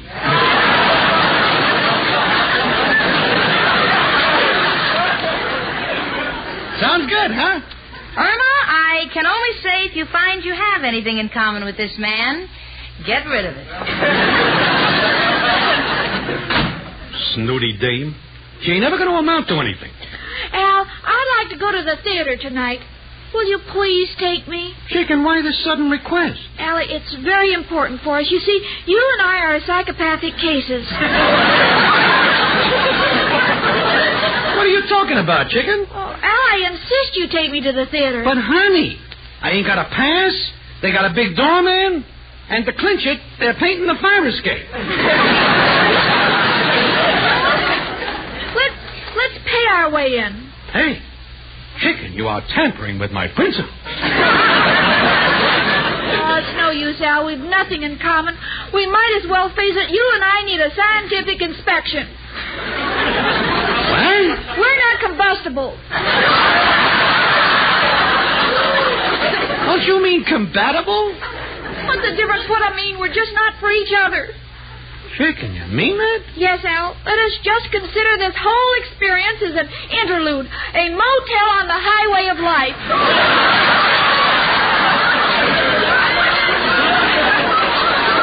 Chicken, you're nuts. That's beside the point. This is the end. This is the end, and I think we should break clean. Chicken, I don't know what to say. But if you think you'll find more happiness with another, here's your ring back. Thanks, Al. Maybe you'll change your mind someday. Goodbye, Irma. You're a swell kid. I won't ever forget you. Oh, he's gone. He's gone. Irma, I just popped out. Honey, you're crying. Well, don't feel sad, sweetie. I can't help it, Gene. I always feel sad when I'm crying. Now, listen to me, Irma. The worst is over. Now, you try to forget it. Believe me, it's for the best. You're really in an enviable position. You have the whole world before you, Irma. You're footloose and fancy-free. Footloose and fancy-free? Sure. Now, dry those tears. Come on, let's have a smile. Come on. Okay. Go on now. Let me hear you laugh. All right, that's more like it. You be gay, huh? Come in. It's only me, Professor Kowalski.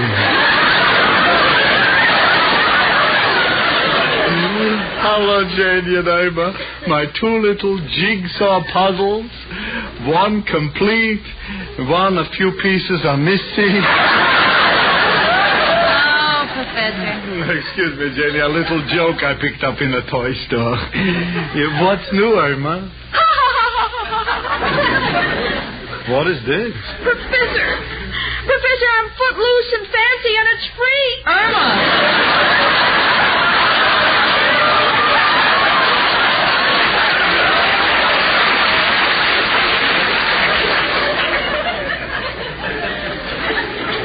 Professor, Al and Irma have parted.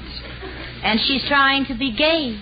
So it finally happened. Mm-hmm. I knew it would someday. Now, don't feel so badly, Irma. Remember, there's an old saying, a stitch in time will save 9. Well, how does that apply to me? It don't. This is a slogan for tailors. But there is a very old saying that I do like. It takes a heap of living to make a home. Well, I think I'll go up to my home and clean out that heap so I can live in it.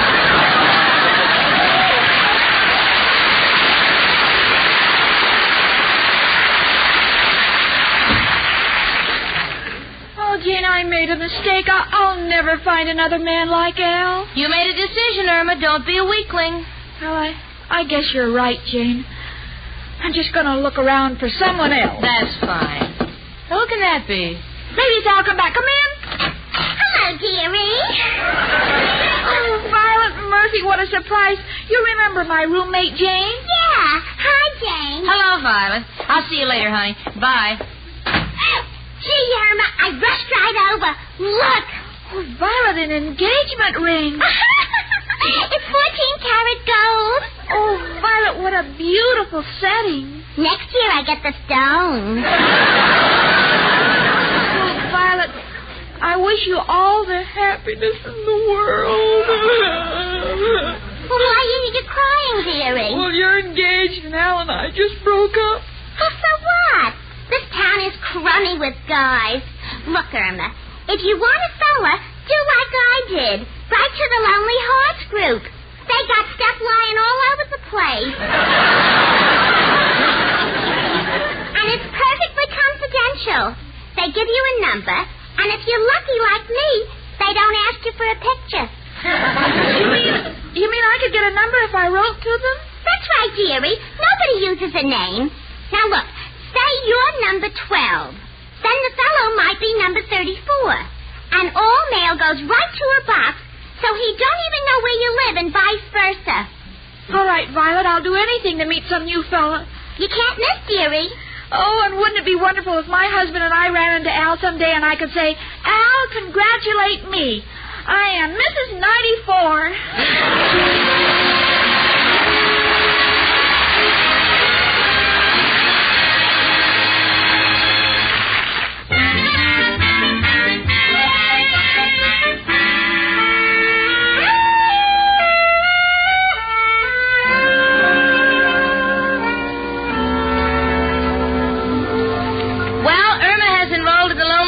Club. I don't know why she did it, but I suppose if it was good enough for Violet Murphy, it's good enough for Irma. So already she has the number 75.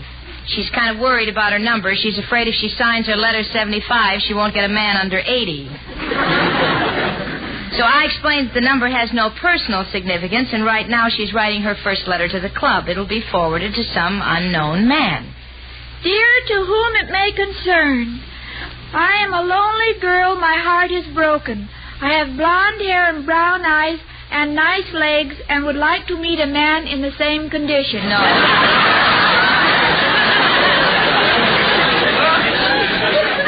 No, dear. What's wrong? You put all your eggs in that basket, but they are scrambled. Let me help you, sweetie. All right, Jane. Let's see. Dear sir, I am 24 years old, blonde, considered attractive, and am quite lonely. I should like very much to make the acquaintance of a gentleman who is also lonely. Now sign it. All right, Jane. Do you think I should spray a little perfume on it? You know, the bottle Al gave me? Irma, I have smelled that perfume. It will not only keep men away, but also mosquitoes. No, sweetie, just mail it as it is. All right, Jane.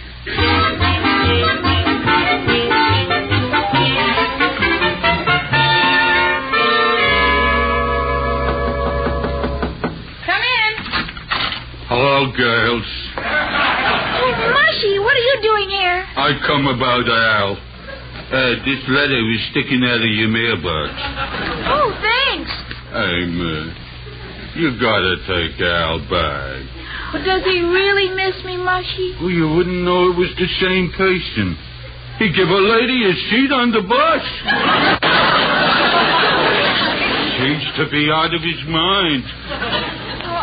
I'm sorry, but it's all over. All right, I'll tell him. But his last word was, if you didn't take him back, he's going to join that French organization where all men go to forget. You know? The Folies Bergère. Well, goodbye, girls. Irma, come on. Aren't you going to see who the letter is from? Oh, yes. Oh, Jane, it's from the Lonely Hearts Club. Well, read it. I'm dying of curiosity. All right. My dear Miss 75, in answer to your letter, I, too, am lonely. What can we do about it? Signed, 33322. Oh, Gene, that's a wonderful number. What do you mean wonderful? We'll have a big family. I don't follow you. Well, in poker, 3 threes and a pair of twos is a full house. Now, Irma, don't go jumping to conclusions. You don't even know this man. Oh, I'm so excited. Imagine getting an answer so quickly. It's me again. Hello, girl. Why do you all look so happy? Irma has a new boyfriend. Oh, wonderful. Irma, what's his name? 33322. I'm a convict. Listen to me. Go back to Al. At least he wasn't caught yet. No, Professor, no. Irma's been corresponding through the Lonely Hearts Club, and everybody has a number. Oh, congratulations, Irma. And take the advice of an old man. Find out what the man is like right away before you get involved. Oh, I'm going to, but first of all, I'm going to find out one thing. If he has a job, you know what I just went through with my ex? Your ex? Yes, I want to even forget his name. Of course, my ex was very sweet to me. My ex made me happy. I love my ex, and I dreamed of that day I would marry my ex. Irma, you're slipping, remember? Come on. Oh, yes. I must be gay. Now, honey, there's no time to waste. Answer the letter. Come on. All right. Dear 3332.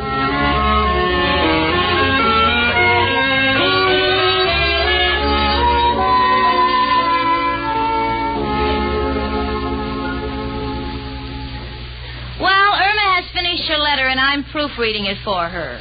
It says, Dear 33322, do you mind if I call you Dear 32? I feel I know you well enough to call you by your initials.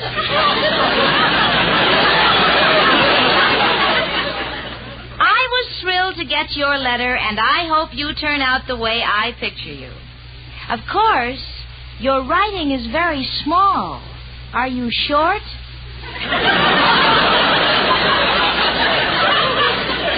Have you got a job? I have.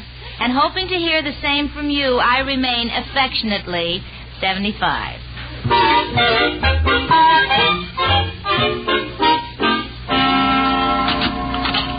Yes, sir? What can the Lonely Hearts Club do for you? Oh, my name is Al. My number is 33322.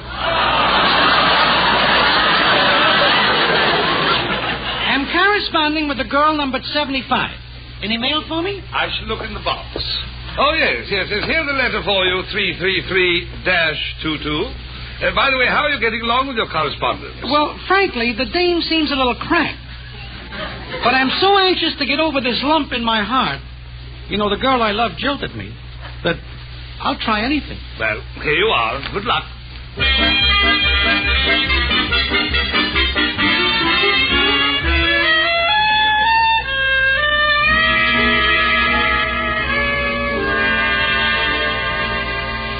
Past 3 days, I've been hearing nothing but 33322 and 75 that's coming out of my ears. You know, if those two ever get together, I think they'll have to be married by a bookkeeper. But, of course, since the letter that Irma's expecting today should contain valuable information about her new phantom boyfriend, I was just as excited as she was when she said, Jane, the letter came. That wonderful. Come on, read it. No, you read it to me. I'm too excited. Okay, sit down now, sit down. Dear 75, thank you for your letter. I was hoping the girl I was corresponding with was a Vassar graduate, but it seems quite impossible since I noticed you spelled considered with a K. However, none of us is perfect. He spells perfect, P-E-R-F-E-K. Well, go on, Jane, go on. You ask me, have I got a job? Well, 75, as number to number, let me inform you that I have worked hard and steadily all my life as head of a big steel corporation. And now I am preparing to retire. How are you fixed financially? I am perfectly healthy, tall, and so handsome it's disgusting. Yours devotedly, 33322. Well, what do you think, Jane? I don't know. This is either a genius or a crackpot. But anybody would be an improvement over Al. I beg your pardon, your ex. Shall I answer him? Well, honey, I think it's about time you met him. All right, Jane. I'll write him to come up here. Oh, no. No, not for two reasons. First, if you don't like him after you meet him, we don't want him hanging around here. And secondly, we want to make a good impression on him. Well, how do I go about that? I don't know. Wait a minute. Richard and I are having dinner at the Pavilion Club tomorrow night, and he can be our guest. But how will he recognize me? Well, write that you'll wear a green hat. But what if someone else is wearing a green hat? He's liable to marry the wrong girl. Well, tell him you'll leave your number with the head waiter, and Henri will bring him to our table. All right, Jane. I'll sit down and write him a letter right away. Yeah, and honey, in your letter, try to make yourself attractive. Show an interest in what he's doing. Well, gee, if he's in the steel business, what can I say? I don't know. Say that you realize that steel is the backbone of this country, and that you're fascinated by blast furnaces, and trust he finds you interesting. I got it. Now, what are you going to write? It must be interesting to steel blast furnaces, and I trust you will like me because I have one of the nicest backbones in the country.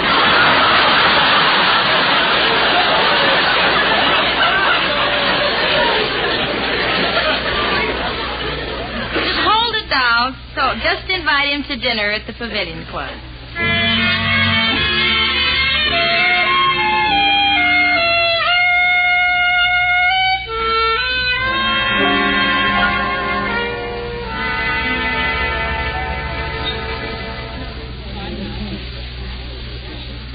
Well, we're all at a table in the Pavilion Club. Richard, myself, and number 75. We're waiting for 33322. I must say, 75 looks adorable. She's wearing a green hat, and she's taking no chances. On it is a 75. Since this dinner is costing Richard a pretty penny, I, too, am very curious to see what Irma has landed. Honey, smile. Come on now, come on. Look happy. I'm sorry, Jane. I was just thinking. About Al. Now, Irma, what did you promise? Irma, you say this Mr. 33322 is in the steel business? Yes? Well, then I must know him. Well, I'm sure you do. Well, it's going to be wonderful to have dinner with an old friend. Yeah, I'll say. Every time we've been out together, I'd look across the table, and who would I see? Ow! Shaken, you're wearing a green hat. And you're wearing a carnation. 75! Al, you're not 33322. I sure am. What a roundabout way to get a free meal. Oh, Al, I'm so glad to see you. Me too, Chicken. Just a minute. You have your nerve working steady. A steel magnet. I don't even know what I wrote. I didn't even know it was Irma. All I know is I was going crazy from missing her. Lots of guys turn to drink. I turned to the Lonely Hearts Club. Oh, Al, it's all my fault in that psychological test. Well, what's the difference, Chicken? Just wanted you to know I love you, and I always will. Now, Jane, if you want me to, I'll go. Sit down, Al. Sit down and order. No, thanks. I ain't hungry. No wonder you ate half my platter while you were talking.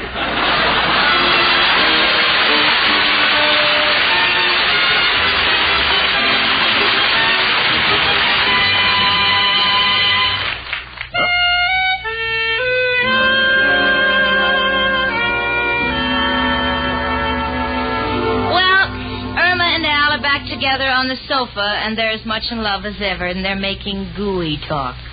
He says, "How is my darling walling little 75? Oh, just fine, my great big 33322.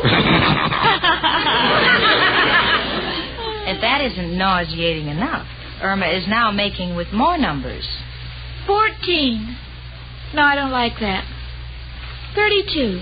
Yes, 32 and 33. Irma, I know Al is 33322 and you're 75. What are those other numbers? Oh, I'm just picking out names for the children. Can you imagine anybody offering money to employ a brain like that? But they did, Jane, because, as you know, folks, 3 weeks ago, my friend Irma, in the person of Marie Wilson, offered to work as secretary for a day to the person of firm in the United States, offering the highest bid to the March of Dimes Anti-Polio Fund. And today we're pleased to announce the name of the winner. The winning bid is $5,000, which will be contributed at once to the March of Dimes by the Coca-Cola Bottling Company of Fort Worth, Texas, who want Irma, in the person of Marie Wilson, to work as secretary in the office of the Infantile Paralysis Chapter Headquarters in Fort Worth. So to the city of Fort Worth and the Coca-Cola Bottling Company, our congratulations. And watch out, My friend Irma will be heading your way this week. Gee, Jane, isn't it exciting? I always told you that someday my brain would be worth a lot of money. Yeah, that's right, Cookie, and I always knew that someday there'd be a price on the head of my friend Irma.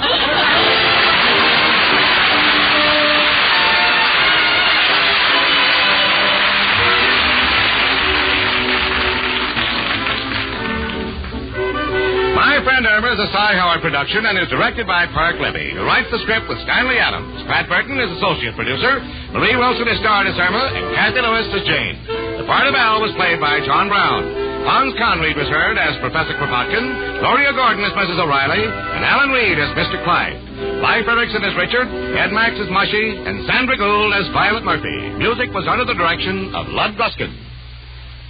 Tired-looking eyes can ruin your appearance, make you look unattractive, dull. So don't take chances. When eyes are red, weary from lack of sleep, glare, driving, get Eye-Gene. 2 soothing drops in each eye float away that tired eye feeling at once. Eye-Gene is like a prescription. Contains Lexitol, acts as a tonic for the eyes. Safe, gentle, too.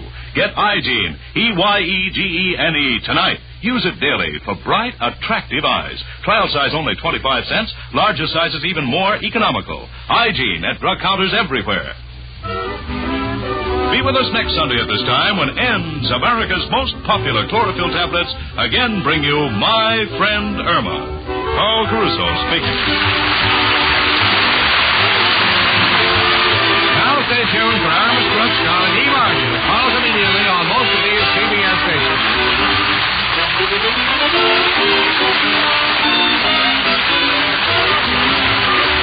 My Friend Irma was transcribed. This is the CBS Radio Network.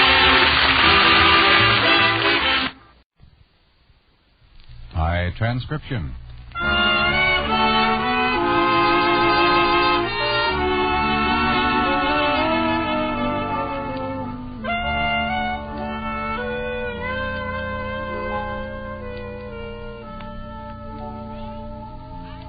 Me?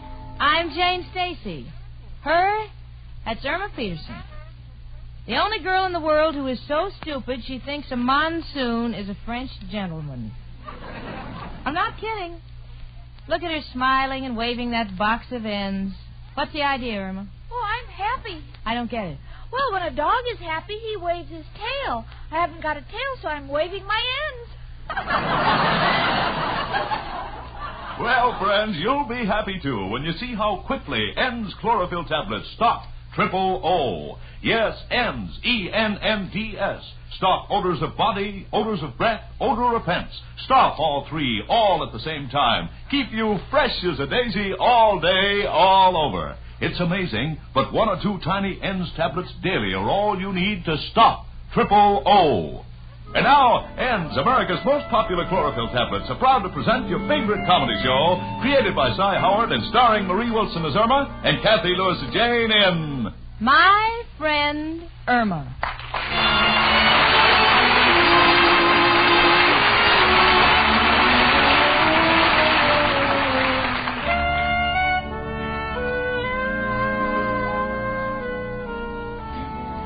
Now, let me see. Eleanor Roosevelt calls her column My Day. What's this? No, I can't use the title My Day. So I think I'll call it My 25 Hours. 25 hours? Yes, remember, this is leap year. The days are longer. Irma Peterson, what are you raving about? Gee, didn't you know I'm writing a column? Oh, sure, and I'm wrestling Gorgeous George at the Yankee Stadium. No, I'm serious. Read this letter. Well, let me see it. Miss Irma Peterson, we have your note in which you state that our paper, The West Side Shopper, lacks appeal for women. We would welcome any contribution our readers can make, be it a sentence, a paragraph, a column. Oh, and look what it says here. Naturally, as far as payment is concerned, you must understand it will be great. Where? Right there. Irma, it says as far as payment is concerned, it will be gratis.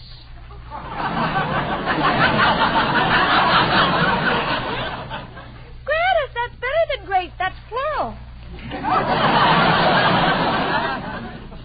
Gratis means for nothing.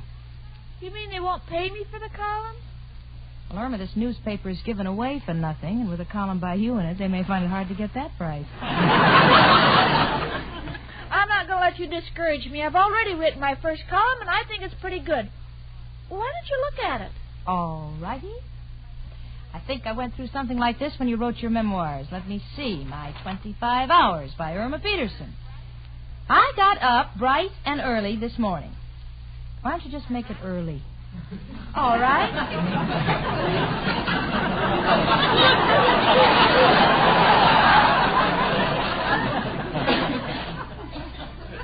I had a cold shower. Then for breakfast, I had orange juice, toast, eggs, newspaper, and coffee. Newspaper? Your doctor prescribed roughage? You don't think it's good so far? Well, let me put it this way, honey. You say this column is going in the newspaper, huh? Yes.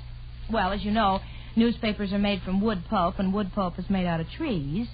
So now I know why all the willows are weeping. Why don't you read on? All right, I will. Maybe there's a trace of oxygen somewhere in this carbon monoxide. Let me see. Beauty hints. Girls, to have a lovely figure, do as I do. Bend down and touch your toes 10 times.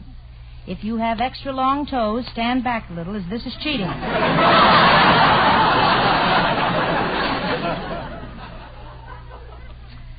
To have beautiful hair, wash your head with beer. Keep your mouth closed during the treatment. This may prove to be habit-forming. Girls under 21 must be accompanied to the beauty saloon by their parents. Oh, Irma. Gee, what do you think? Well, honey, the West Side Shopper is slipped under doors. Would you like to see every house around here with a barbed wire fence around it? Oh, you're just saying that because I wrote the column. You wouldn't say that if Eleanor Roosevelt wrote it. Cookie, if Mrs. Roosevelt wrote that column, the Republicans wouldn't even have to campaign this year. Now, please stop comparing yourself with that wonderful woman. She's a humanitarian. She's doing great work for the United Nations, and she knows all the outstanding personalities of the world. I know personalities, too. See what I wrote here under social items? Amber Lipscott, well-known girl sandhog, was trapped under the Hudson River for 3 hours. She was rescued by Freddie Fulton, prominent frogman, and they have been jumping around together ever since.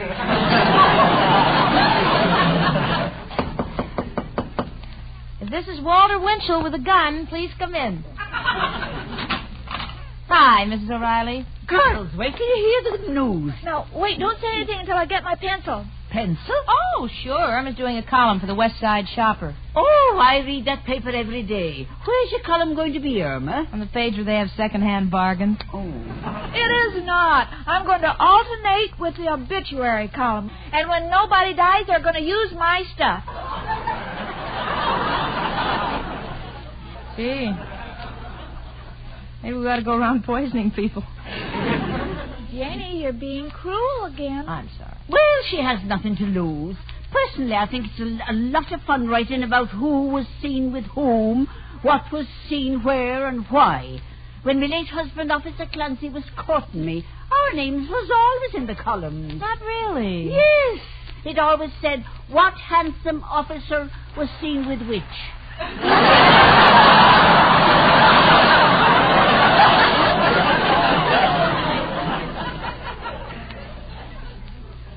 With which?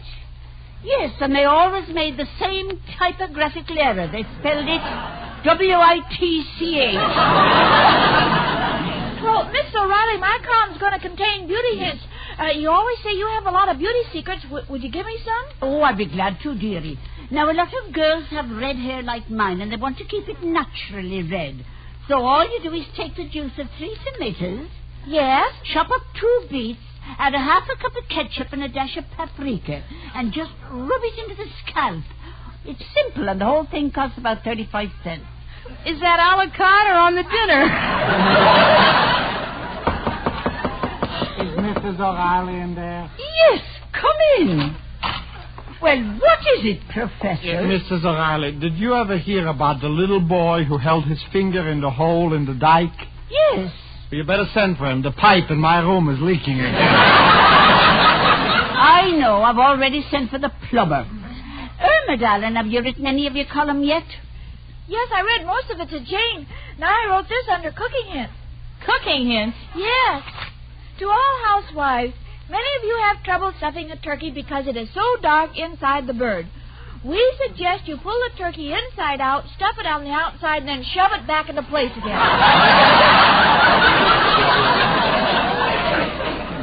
Wait a minute. Did I hear right? You are writing a column? Oh, Professor, tell her she's not cut out for it. She thinks I'm against her.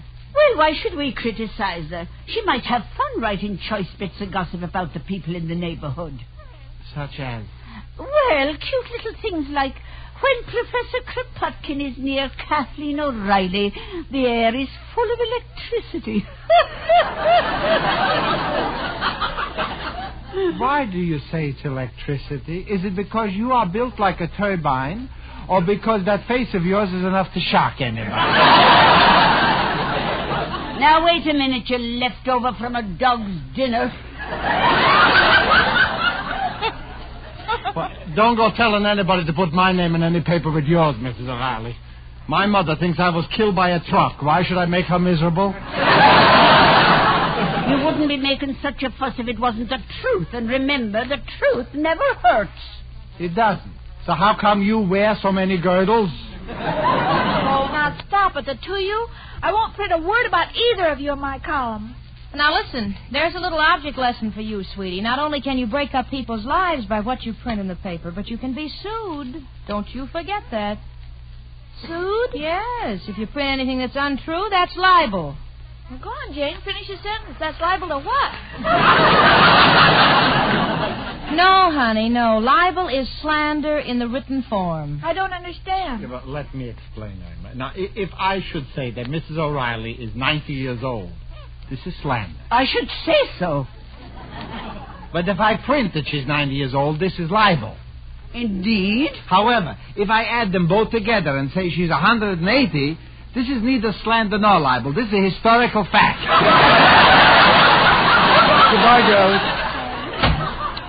Oh, I'm getting right after him. And Irma, if you print anything about me, print me true age.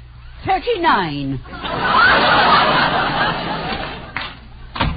39, Jane, is that slander or libel? Honey, that's neither. That's hallucination. Hello? Yes, just a minute. It's for you, Irma. Thanks. Hello? Who is this?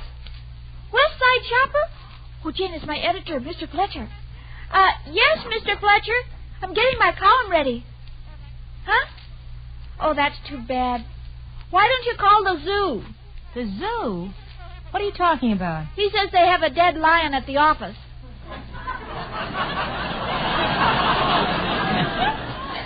Irma, that's deadline.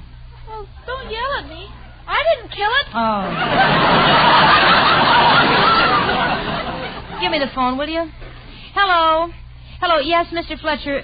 Yes, I know. She misunderstood you. I'm her roommate, Jane Stacy, and... I see. You say it's very nice of her to volunteer to do this column for nothing? I'm sure you'll get your money's worth. I mean, of course, she'll have it by tomorrow. Yes, I see. Choice bits of neighborhood gossip. Yes. All right, Mr. Fletcher, I'll tell her. Bye. He wants a column by tomorrow. Why can't I turn in the one I already wrote? Why?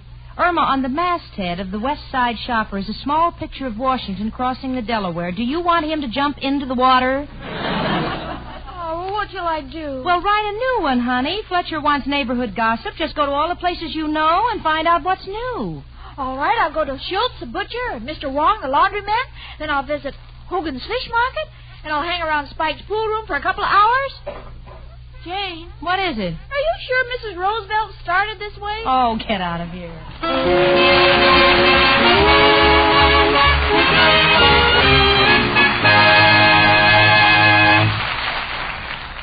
Oh. Guard against triple O.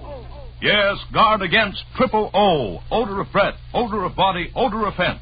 If you've been using old-fashioned body deodorants, mouthwashes, toothpaste, or deodorant soap to avoid offending, now here's an easier, quicker, much more effective way to keep fresh as a daisy all over all day long. Take ends today. Chase triple O away.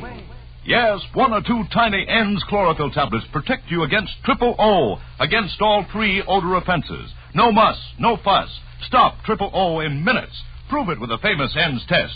Rub an onion slice on your hand. Now take an ENS chlorophyll tablet, moisten, and rub it on the same spot. The odor's gone. That's how ENS work, where odors begin inside your body to stop triple O. And remember, ENS contain 100 milligrams of fully effective dose of Daritol chlorophyll. Don't expect such lasting protection from cheaper chewing gum and candy substitutes which contain so little chlorophyll. Take ENS today. Chase triple O away. Insist on ENS, called ENS because they end your worries about triple O. That's ENNDS, ENS chlorophyll tablets. Safe. Safe as any garden vegetable, pleasant tasting. Trial size ENS, only 49 cents at drug counters everywhere. Larger sizes even more economical.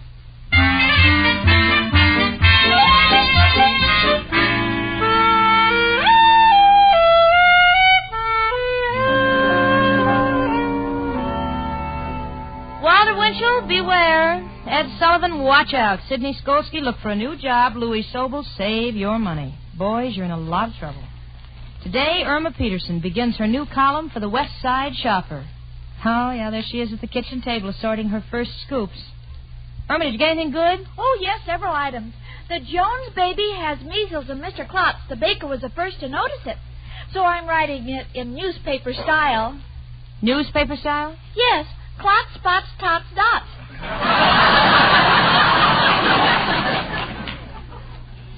Klotz, spots, tots, dots? Honey, why don't you jump out that window, land on that cab so you can write wax back smacks hack? What other items did you pick up? Well, I thought I'd write something about the big fire this morning. Well, now you're talking. A 5-alarm fire. That's news. What did you write? There was a fire on 74th Street. I watched it from the restaurant across the way. Their prices are very reasonable. Hash is only 35 cents. Is that all you wrote? Well, that's all I ate. Irma Peterson, for some crazy reason, I told Mr. Fletcher of the West Side Shopper that you'd have a column ready by 6 o'clock. If this is all the stuff you've collected, I better call him right now. Tell him to pad the obituary column with Undertaker jokes. Oh, no, Jane. Please don't. I'm going out for more news, and I won't have as much trouble now. What do you mean? Well, people didn't believe I was a real newspaper woman, but now I have a press card. You have a press card? Let me see. Press 50. Irma, this is 52. No, Jane, this used to say pants press 50 cents. I tore off the pants.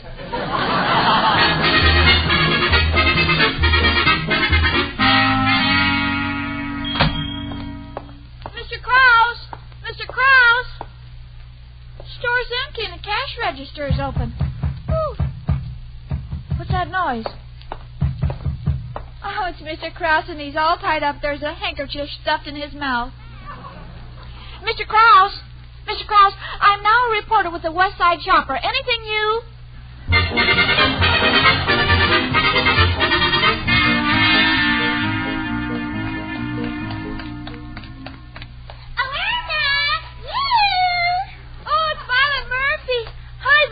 You're just the person I wanted to see. Yeah, why? I've become a columnist from the West Side Shopper, and I need some gossip.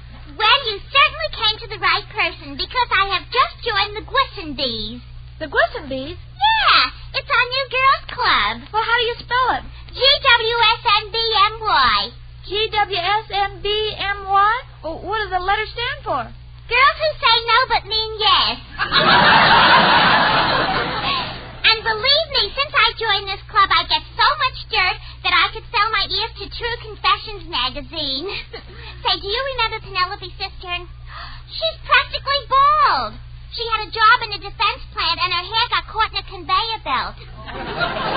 Oh, my goodness. It took them almost 6 hours to get her out. Of course, she got paid for overtime.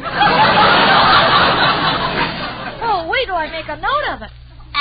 Naturally, you heard the news about me. What news? Oh, Violet, I didn't notice you're wearing a new engagement ring. Yeah. How do you like it? Gee, it's lovely. What an unusual stone. Is that a diamond? No, it's granite. My new boyfriend's a tombstone cutter. Irma. I'll be looking for your column.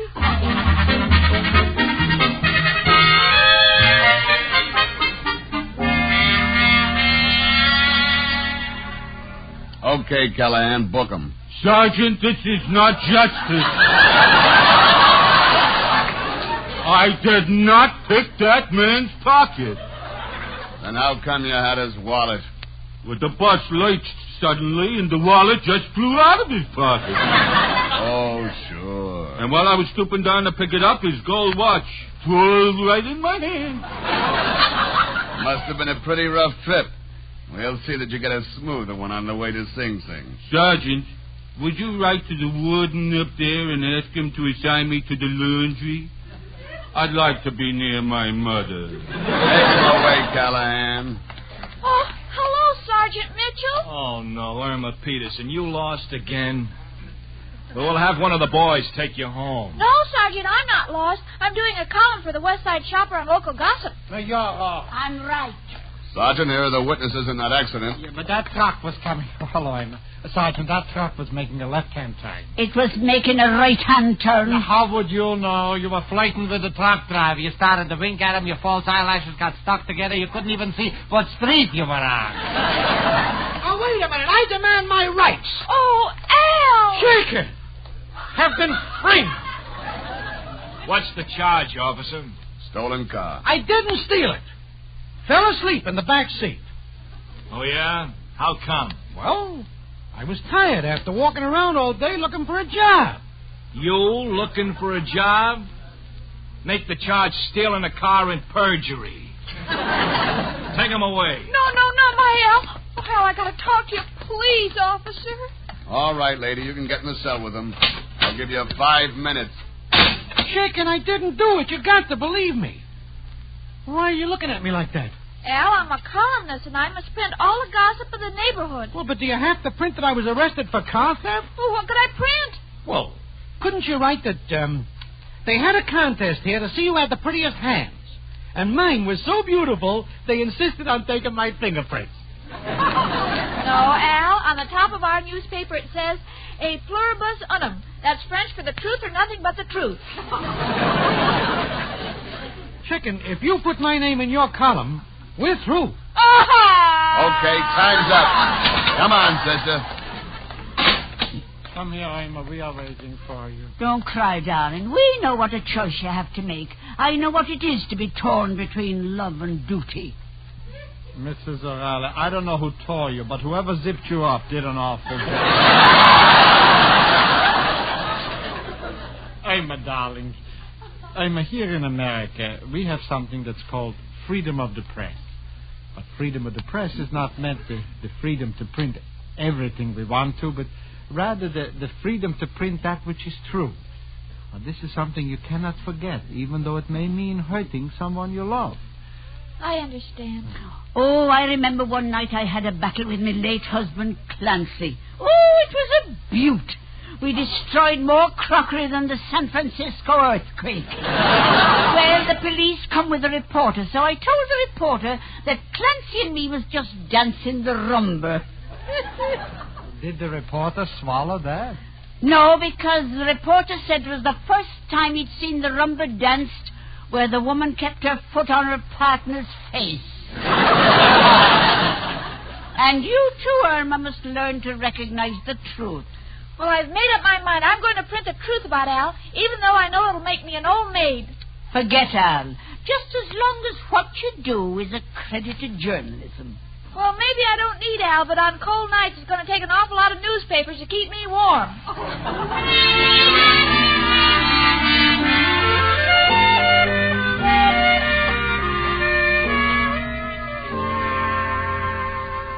Come on, honey. Come on, cheer up. This is your big day. What time does your paper come out? In a couple of hours. You satisfied with the column you turned in? I didn't get the chance to read it. Well, I may have misspelled a couple of words. How many K's in success?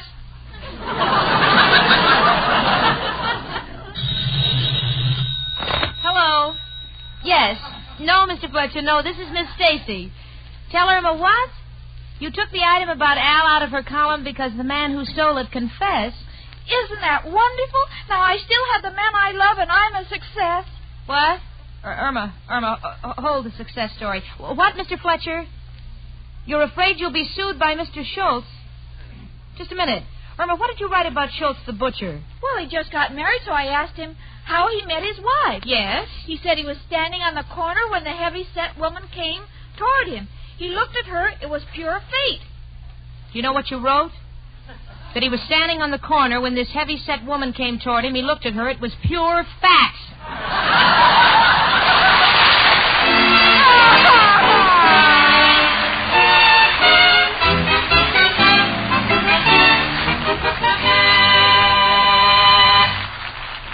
Back to Irma and Jane in a moment. But first, remember that scientific odor test that proved N stop, triple O, stop odors of breath, odors of body, and odor offense for over 8 out of 10 people. Well, these amazing results were substantiated the other day at the annual meeting of a national scientific group. A leading medical authority stated. And for our test, I selected the chlorophyll tablets known as N's. Our tests included executives, office workers, and factory workers, too. General odor of body and breath were most successfully treated. Yes, after hundreds and hundreds of examinations, science proved N's effective. Just 1 or 2 tiny N's chlorophyll tablets daily actually do stop triple O, because N's contain 100 milligrams, a fully effective dose of Daratol chlorophyll. Beware of cheaper chewing gum and candy substitutes that contain so little chlorophyll, or that do not state their chlorophyll content on the label. N's work inside your body where odors start. Keep you fresh as a daisy all over all day long. N's stop triple O. Stop all 3 odor offenses. Give more complete, more lasting protection than any old-fashioned body deodorant, soap, mouthwash, or toothpaste can possibly give you. Insist on N's to stop triple O. Pleasant-tasting N's are easy to use, too. And safe. Safe as any garden vegetable. That's ENNDS, N's chlorophyll tablets. Trial size only 49 cents at drug counters everywhere. Larger sizes even more economical.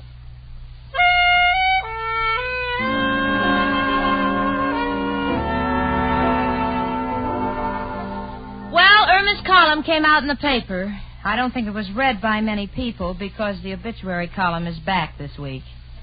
I don't know, maybe there's something about the way she writes makes you wish you were dead. But Irma doesn't care. She has her Al again to keep her warm. There they are on the couch. Listen. You know, Chicken Wicken, when we get married, we'll have a 4-room house. A living room, a kitchen, a bedroom, and a nursery.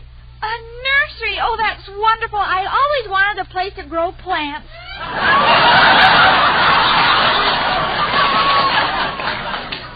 You know, I grow plants, too. That's right. Bloomin' Idiot. Name of variety, my friend Irma.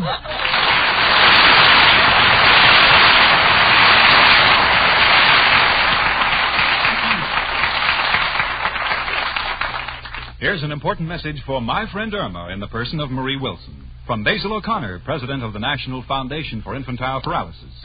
Mr. O'Connor.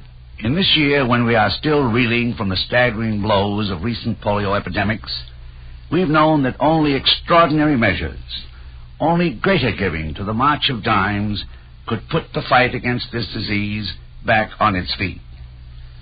I have many thoughts about what you have done for this humanitarian cause, Miss Wilson. By your offer of your secretarial services to the highest March of Dimes bidder, you've made a most unusual contribution.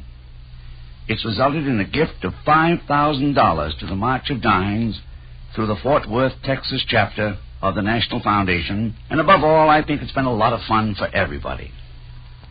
So may I just say, Miss Wilson, a very simple and a very sincere thank you to you and your colleagues of the CBS radio program, My Friend Irma. I think you know, though, that the real thank you comes not only from me and the National Foundation, but from the children, the victims of infantile paralysis, who will be helped toward recovery by what you have done. And so for them, thank you, Miss Marie Wilson. Thank you, Mr. O'Connor. I was real happy to have the opportunity to help with the wonderful work done by the March of Dimes, and gee, I hope everybody will continue to give their wholehearted support to this very great cause.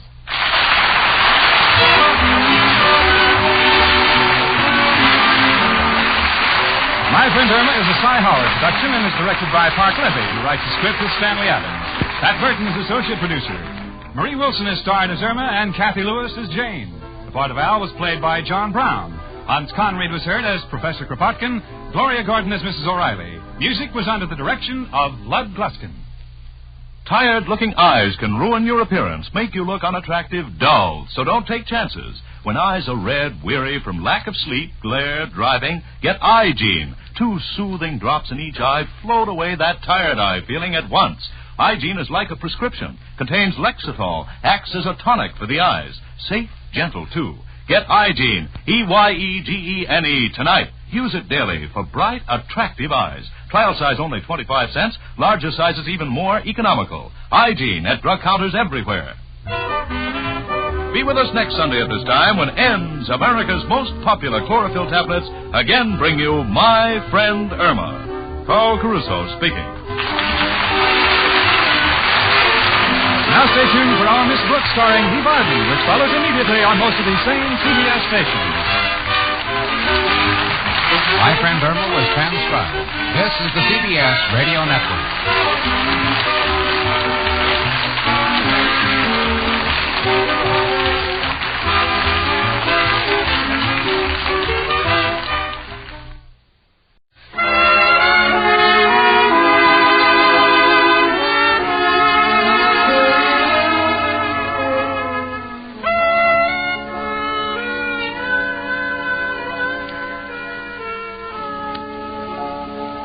In several days, we'll be celebrating the birthday of Abraham Lincoln, the man who used to split rails. You know, sometimes I think the axe slipped, hit the head of my friend Irma by mistake. You know why I say this? The other night I saw her take a package of ends and paste one on the bottom of a glass. So I said, Irma, what's the idea? And Irma said, Well, the English say bottoms up. I say ends up. Yes, Irma has the right idea, because everybody who wants complete protection from odor offense sooner or later ends up with ENDS, America's most popular chlorophyll tablets. ENNDS, ENDS Chlorophyll Tablets Stop Triple O. O. Guard against Triple O. Odors of body, odors of breath, odor offense. Stop all 3 all at the same time. Keep you fresh as a daisy all day, all over. It's amazing, but 1 or 2 tiny ENDS tablets daily are all you need to stop Triple O. Now, ENDS, the really effective chlorophyll tablets, are proud to present your favorite comedy show, created by Cy Howard and starring Marie Wilson as Irma and Kathy Lewis as Jane in My Friend Irma.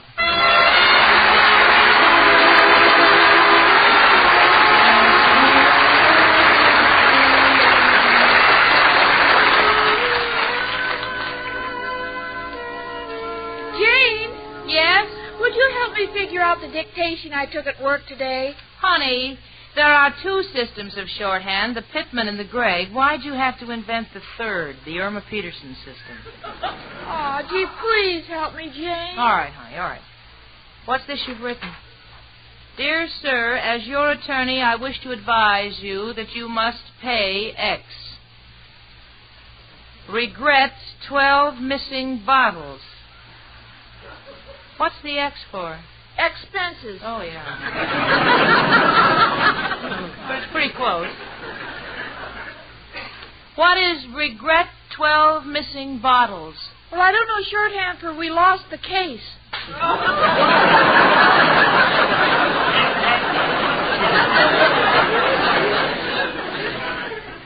I think you better take it from here, Irma. All right, Jane.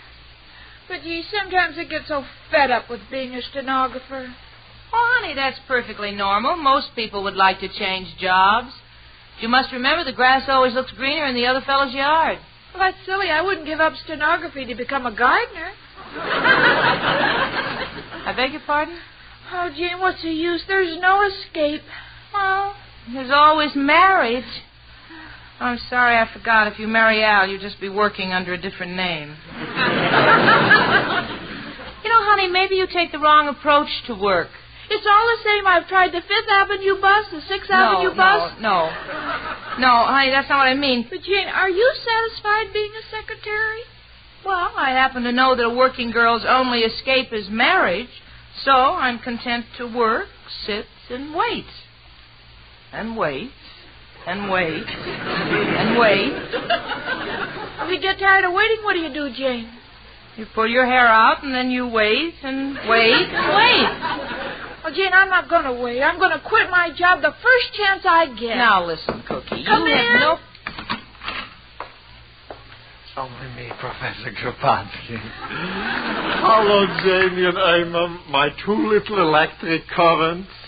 One a live wire, the other with a short circuit. Oh, Professor. Oh, excuse me, Jenny. A little joke I picked up in the electrical store. Girls, I just came down to borrow some smelling salts. Why? Who fainted? Mrs. O'Reilly. I just gave her her rent. Gee, that's wonderful, Professor. Did you get a raise? No. I got a better job. I quit the Gypsy Tea Room, and I'm now playing first fiddle at the Bijou Theater. Why, Professor, that's just wonderful. What's so wonderful about it? A broken-down theater, a bunch of hula-hula girls is running around wearing practically nothing, and I'm sitting behind the bass drum. I can't see anything. Only from the expression on the saxophone player's face do I know what's going on. Oh, but in the real theater, it's so glamorous. You call this glamour? In the old country, Kropotkin was considered an artist. I remember as a little boy, people for miles around would come through snow and slush and stand there shivering, waiting. To hear you play? No, my father sold firewood. but even then, I loved music, and I kept on. And what's the result? Today, I'm at the Bijou. Oh, gee, Professor, I envy you having a glamorous job while I'm just a stenographer.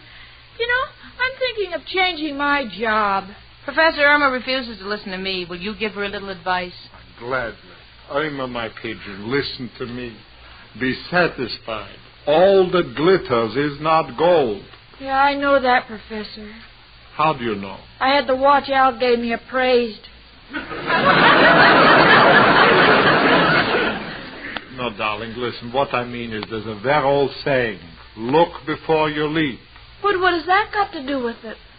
Nothing. This is a saying for broad jumpers. Goodbye and good luck, girls. I'm on my way to the Bijou. You see, Jane, the professor's changing his job. Why can't I? Oh, honey, the professor happens to be a talented musician. What, besides a secretary, could you be? Well, I could be a model. Al says I have nice legs. Oh, I know you have, honey. You know, I got them from my mother. What? Oh, they're not my mother's legs. They're mine. Mother has her own. I think you better stay just where you are and count your blessings. Come in. Hello, Jane. Hi, you chicken. Oh, hello, Al, honey.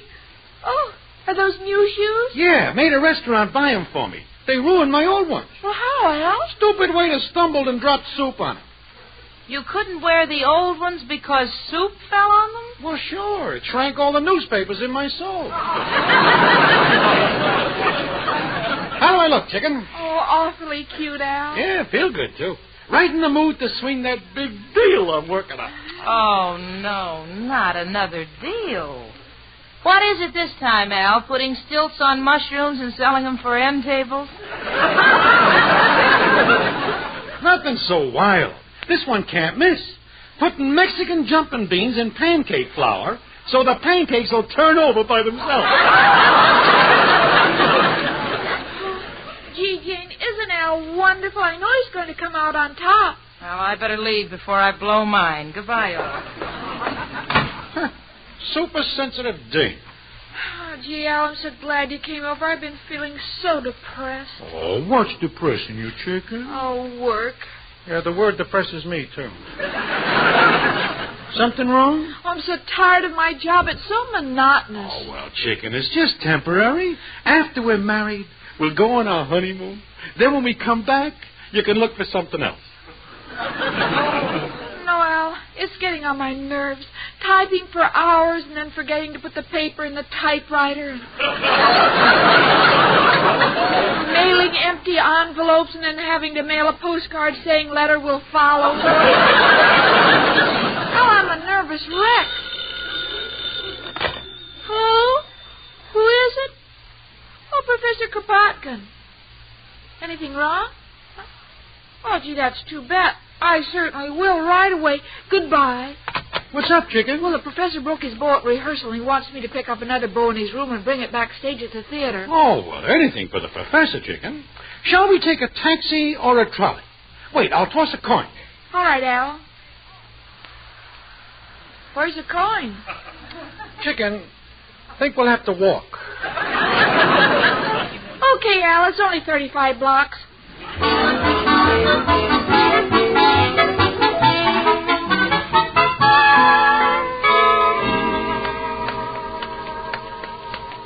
Okay, Chicken, here's the stage entrance. Gee, Al, this is the first time I've ever been backstage. I'm so excited.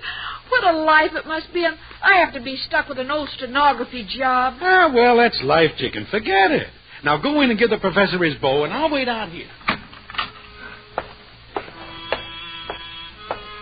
Where do you think you're going, sister? Oh, I'm looking for Professor Kropotkin. I want to give him his bow. Shh, not so loud. The show is on. It is? Yeah. The great Cardone, the magician, is doing his act. Oh, boy, do you mind if I watch? No. Come on over here and peek out of the wings. Gee, he's not very talented. What are you talking about? He's thrown 15 knives at that girl, and he hasn't hit her once.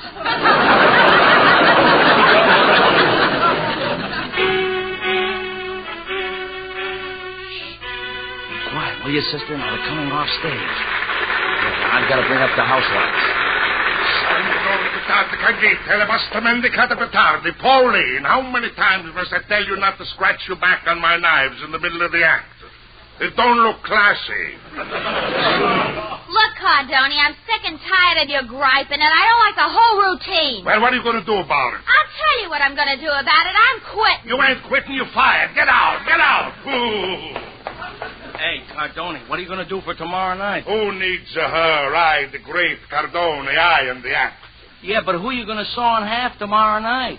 It's not important who I saw in half. Anybody could do it just so long as she thinks fast. Oh, pardon me, but would you give this bow to Professor Kropotkin? Hello, girlie. Who you with?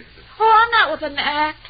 I'm a stenographer, but I hate it. Well, say, how would you like to be in the show business? Oh, I'd love it, but I don't sing or dance. Oh, you don't have to sing or dance. I just want you to let me saw you in half. Saw me in half? No, thank you. What's wrong? I'd like something more permanent. Listen, girlie, I don't really saw you in half. It's a trick. You get $80 a week in expenses. Think of the glamour. Think of the lights.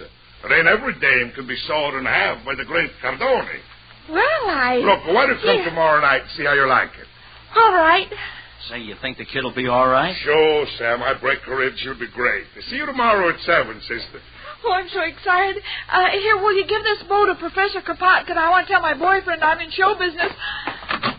Oh, Al! What's the matter, Chicken? Oh, wonderful things happen. What is it? Al, do you love me? Well, of course I do. Would you still love me if there were two of me? What are you talking about? I'm in show business. Tomorrow I'm going to be sawed in half. What do you mean, Chicken? I just got a job with the great Cardone. Is this on the level? Yeah, I get $80 a week in expenses. Pretty high level. Do you approve, Al? Approve? Why, certainly I approve. I never wanted you to keep that stenography job working for that lawyer client anyway. From now on, Chicken, you're on your own. You're going to work for me. I'm going to be your manager. My manager? Sure, Chicken. And believe me, this is only the start. First, they saw you in half. Then, if you show any ability, they throw knives at you. And then, if you've really got the stuff, they shoot you out of a cannon. And a star is born.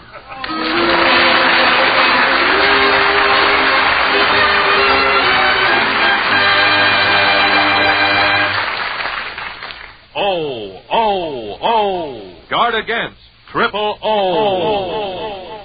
Let's listen as a man talks to his druggist. Can you give me really effective protection against triple O?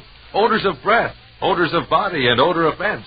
I've never found any old-fashioned deodorant that could take care of all three. Yes, N's chlorophyll tablets stop all three at the same time. Stop triple O. It's the new, safe, and pleasant way to stay fresh as a daisy all over, all day long. But how about these cheaper chewing gum or candy products? They contain chlorophyll, too. But look at any of them. Nowhere does the label state how much chlorophyll it contains. Why, you're right. Now, look at the N's label. It states very clearly that N's contain 100 milligrams of Daratol chlorophyll, a fully effective dose. That's why only 1 or 2 N's tablets a day stop triple O. Stop all three odor offenses all day long. O. Guard against triple O. But don't expect such long-lasting results against triple O from cheaper chewing gum or candy substitutes that contain so little chlorophyll. N's are so effective because they start acting instantly inside the body where odors begin. So for pennies a day, you get N's longer-lasting protection. They're pleasant tasting and safe as any garden vegetable.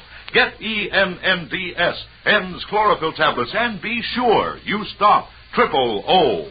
Trial size only 49 cents at drug counters everywhere. Larger sizes even more economical.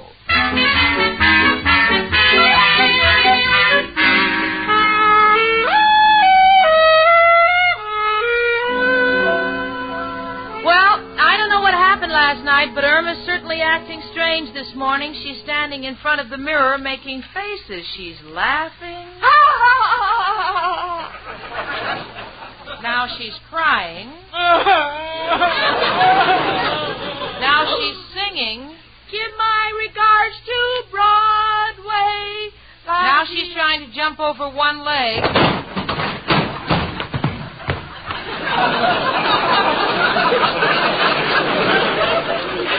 She didn't make it. Irma, what in the world are you doing? Please, Jane, don't interfere with my career. Career? Yeah, wait till Al gets here. You'll find out. Now, please don't interrupt.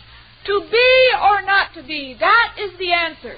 Honey, I've asked you 100 times. What is this all about? Well, I can't tell you, Jane. You'll find out when Al gets here. What's Al got to do with it? Come in. Hello, Jane. Hiya, chicken. Well, Jane, did you hear the news? Just break it to me gently. Jane, Chicken is going on the stage. Oh, no. The two of you are crazy. Don't you be a skeptic, Jane. I tell you, this girl is a natural.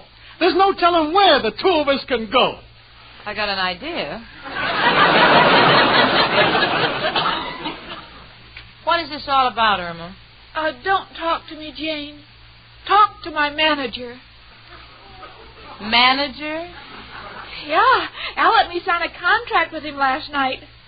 A contract with Al? Yes, Jane, and it's perfectly legal. It's one of those regular contracts that show people have. I get 10% of everything I make.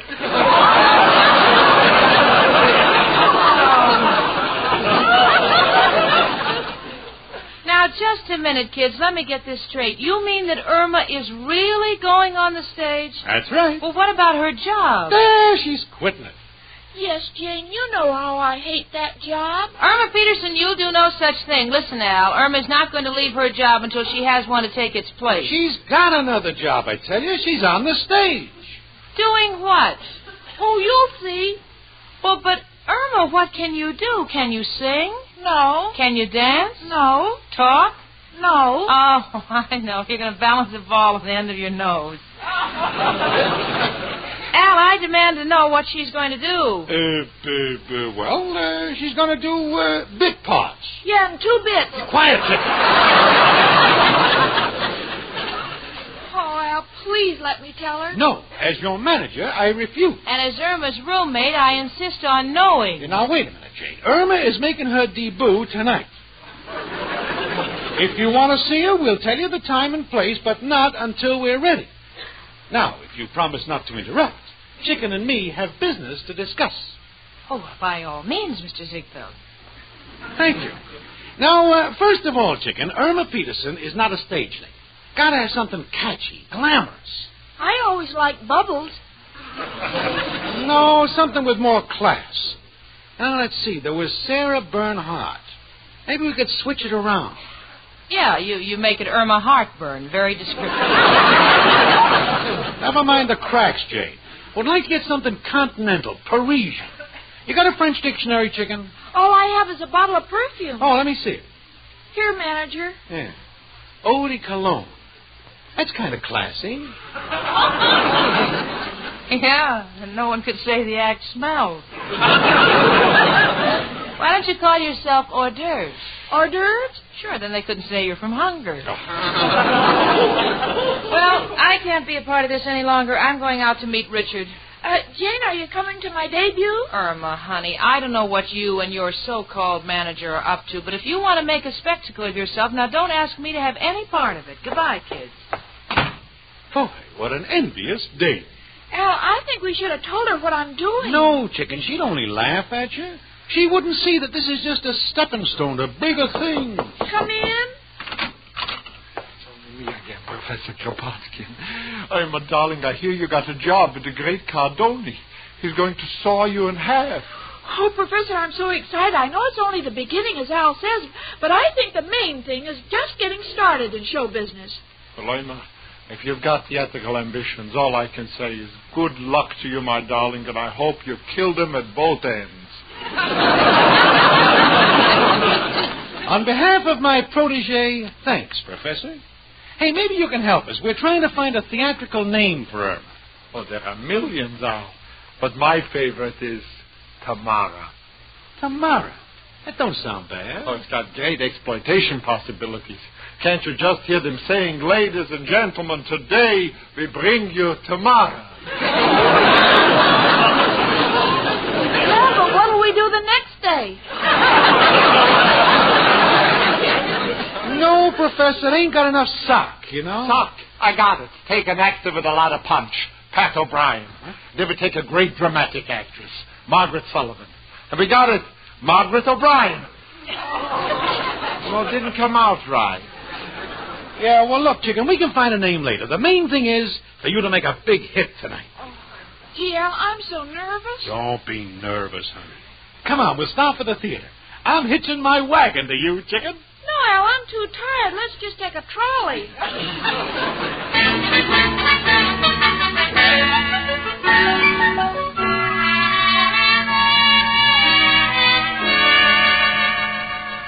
Oh, Jane, I thought you'd never get here. Well, the traffic was terrible, Richard. Did you get the theater tickets? Oh, that's what I wanted to ask you about. We have a choice of three, The King and I, Top Banana, and Affairs of State. Now, which would you prefer? Well, Jane, what's the matter, honey? Oh, it's ridiculous. It's too silly to talk about, Richard. Oh, I see. Well, what about Irma? Yeah, you guessed it. She's appearing on the stage somewhere tonight. Al wouldn't tell me where. On the stage? Well, does Irma have talent? Talent? Well, all I can tell you about Irma's talent is that I once heard her sing There's an Awful Lot of Coffee in Brazil. It kept me awake for nights. Well, what in the world is she doing on the stage? I don't know, Richard. That's what frightens me. But, yet, you know something? I feel kind of guilty. You know, I've always been near her when she needed me, and I've got a feeling tonight it's going to be double in spades. But, Jane, if you don't know where she's appearing, you can't do anything about it. Well, I could call Professor Kropotkin. He would know. Oh, well, why should I? You think I'm fool enough to waste an evening in some broken-down theater? I'm going to sit by and watch Irma Peterson make a fool out of herself? You think I'd do a thing like that? Why, I'd be out of my mind.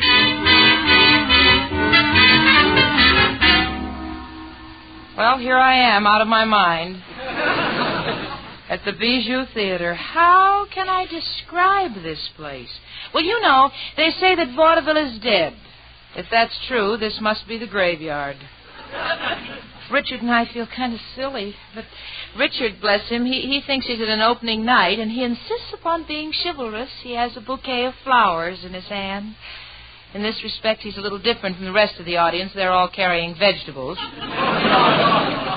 I still don't know what Irma's going to do tonight, and the last act is now going on. And now, ladies and gentlemen, the great Cardoni. Thank you. Ladies and gentlemen, for my first trick, I will saw this beautiful blonde woman in half. Oh, Mother, it's Irma. Ladies and gentlemen, your attention, please. Many people think that in doing my famous sawing trick, I do not use a real live person. I give you my word, this young lady is not a dummy. Oh, thank you, sir. Shut up. And now, ladies and gentlemen, to saw this lady in half. Well, if I ever become a grandmother, this is one story I must never tell my grandchildren.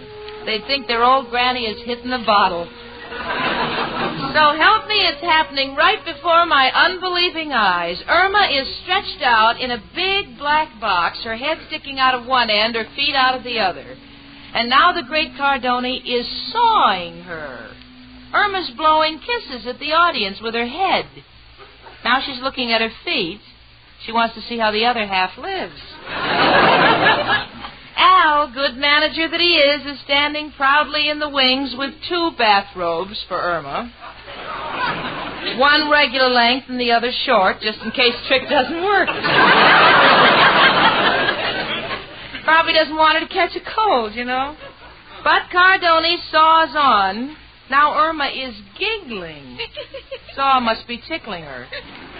Cardoni is glaring at her. And I have a strange feeling that if she doesn't stop giggling, Cardoni's going to forget his artistic integrity and really go to work on her. Now the trick is finished. Irma is in 2 parts. The great Cardoni is standing center stage with the saw poised over his head. He speaks. Ladies and gentlemen, for all practical purposes, this woman is sawed in half. She cannot breathe. She cannot move. She cannot speak. That's right, folks.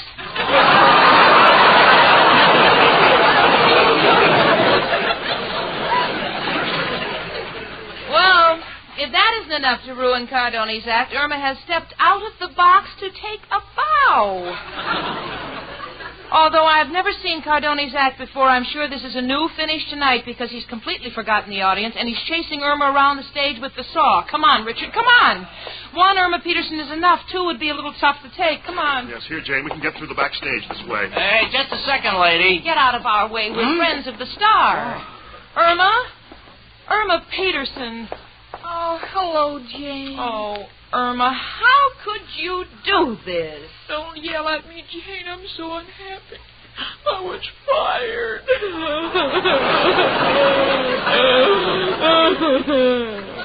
Well,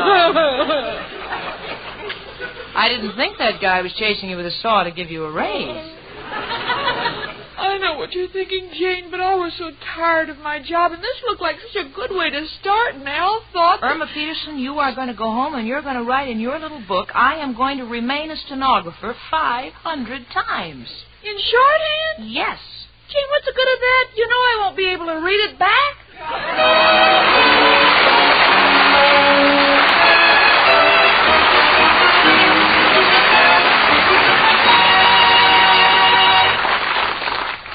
Irma and Jane will be back in a moment. But first,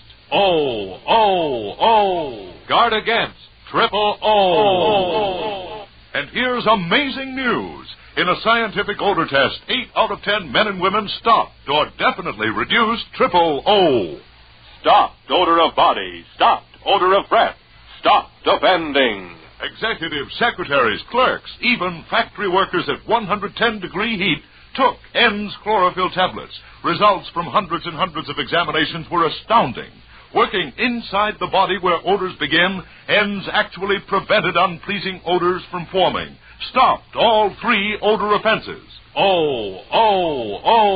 Guard against triple O. Yes, there's scientific proof ENDS really stop triple O. Keep you fresh as a daisy all over, all day long. You get more complete, longer-lasting protection against triple O than from any old-fashioned body deodorant, toothpaste, soap, mouthwash. And ENDS are so easy to use and safe as any green vegetable. Pleasant-tasting ENDS contain 100 milligrams, a fully effective dose of Daritol chlorophyll. So beware of cheaper chewing gum or candy substitutes that contain so little chlorophyll or that fail to state their chlorophyll content on the label. Guard against triple O. Just insist on ENDS chlorophyll tablets. That's ENNDS. ENDS. Trial size only 49 cents. Larger sizes even more economical.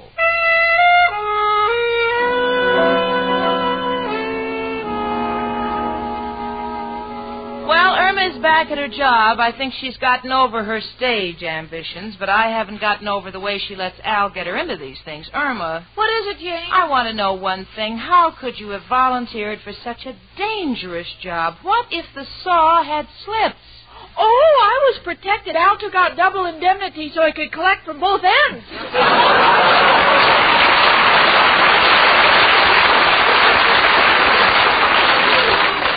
Well, you can saw it in half, but no matter how you slice it, it's still my friend Irma.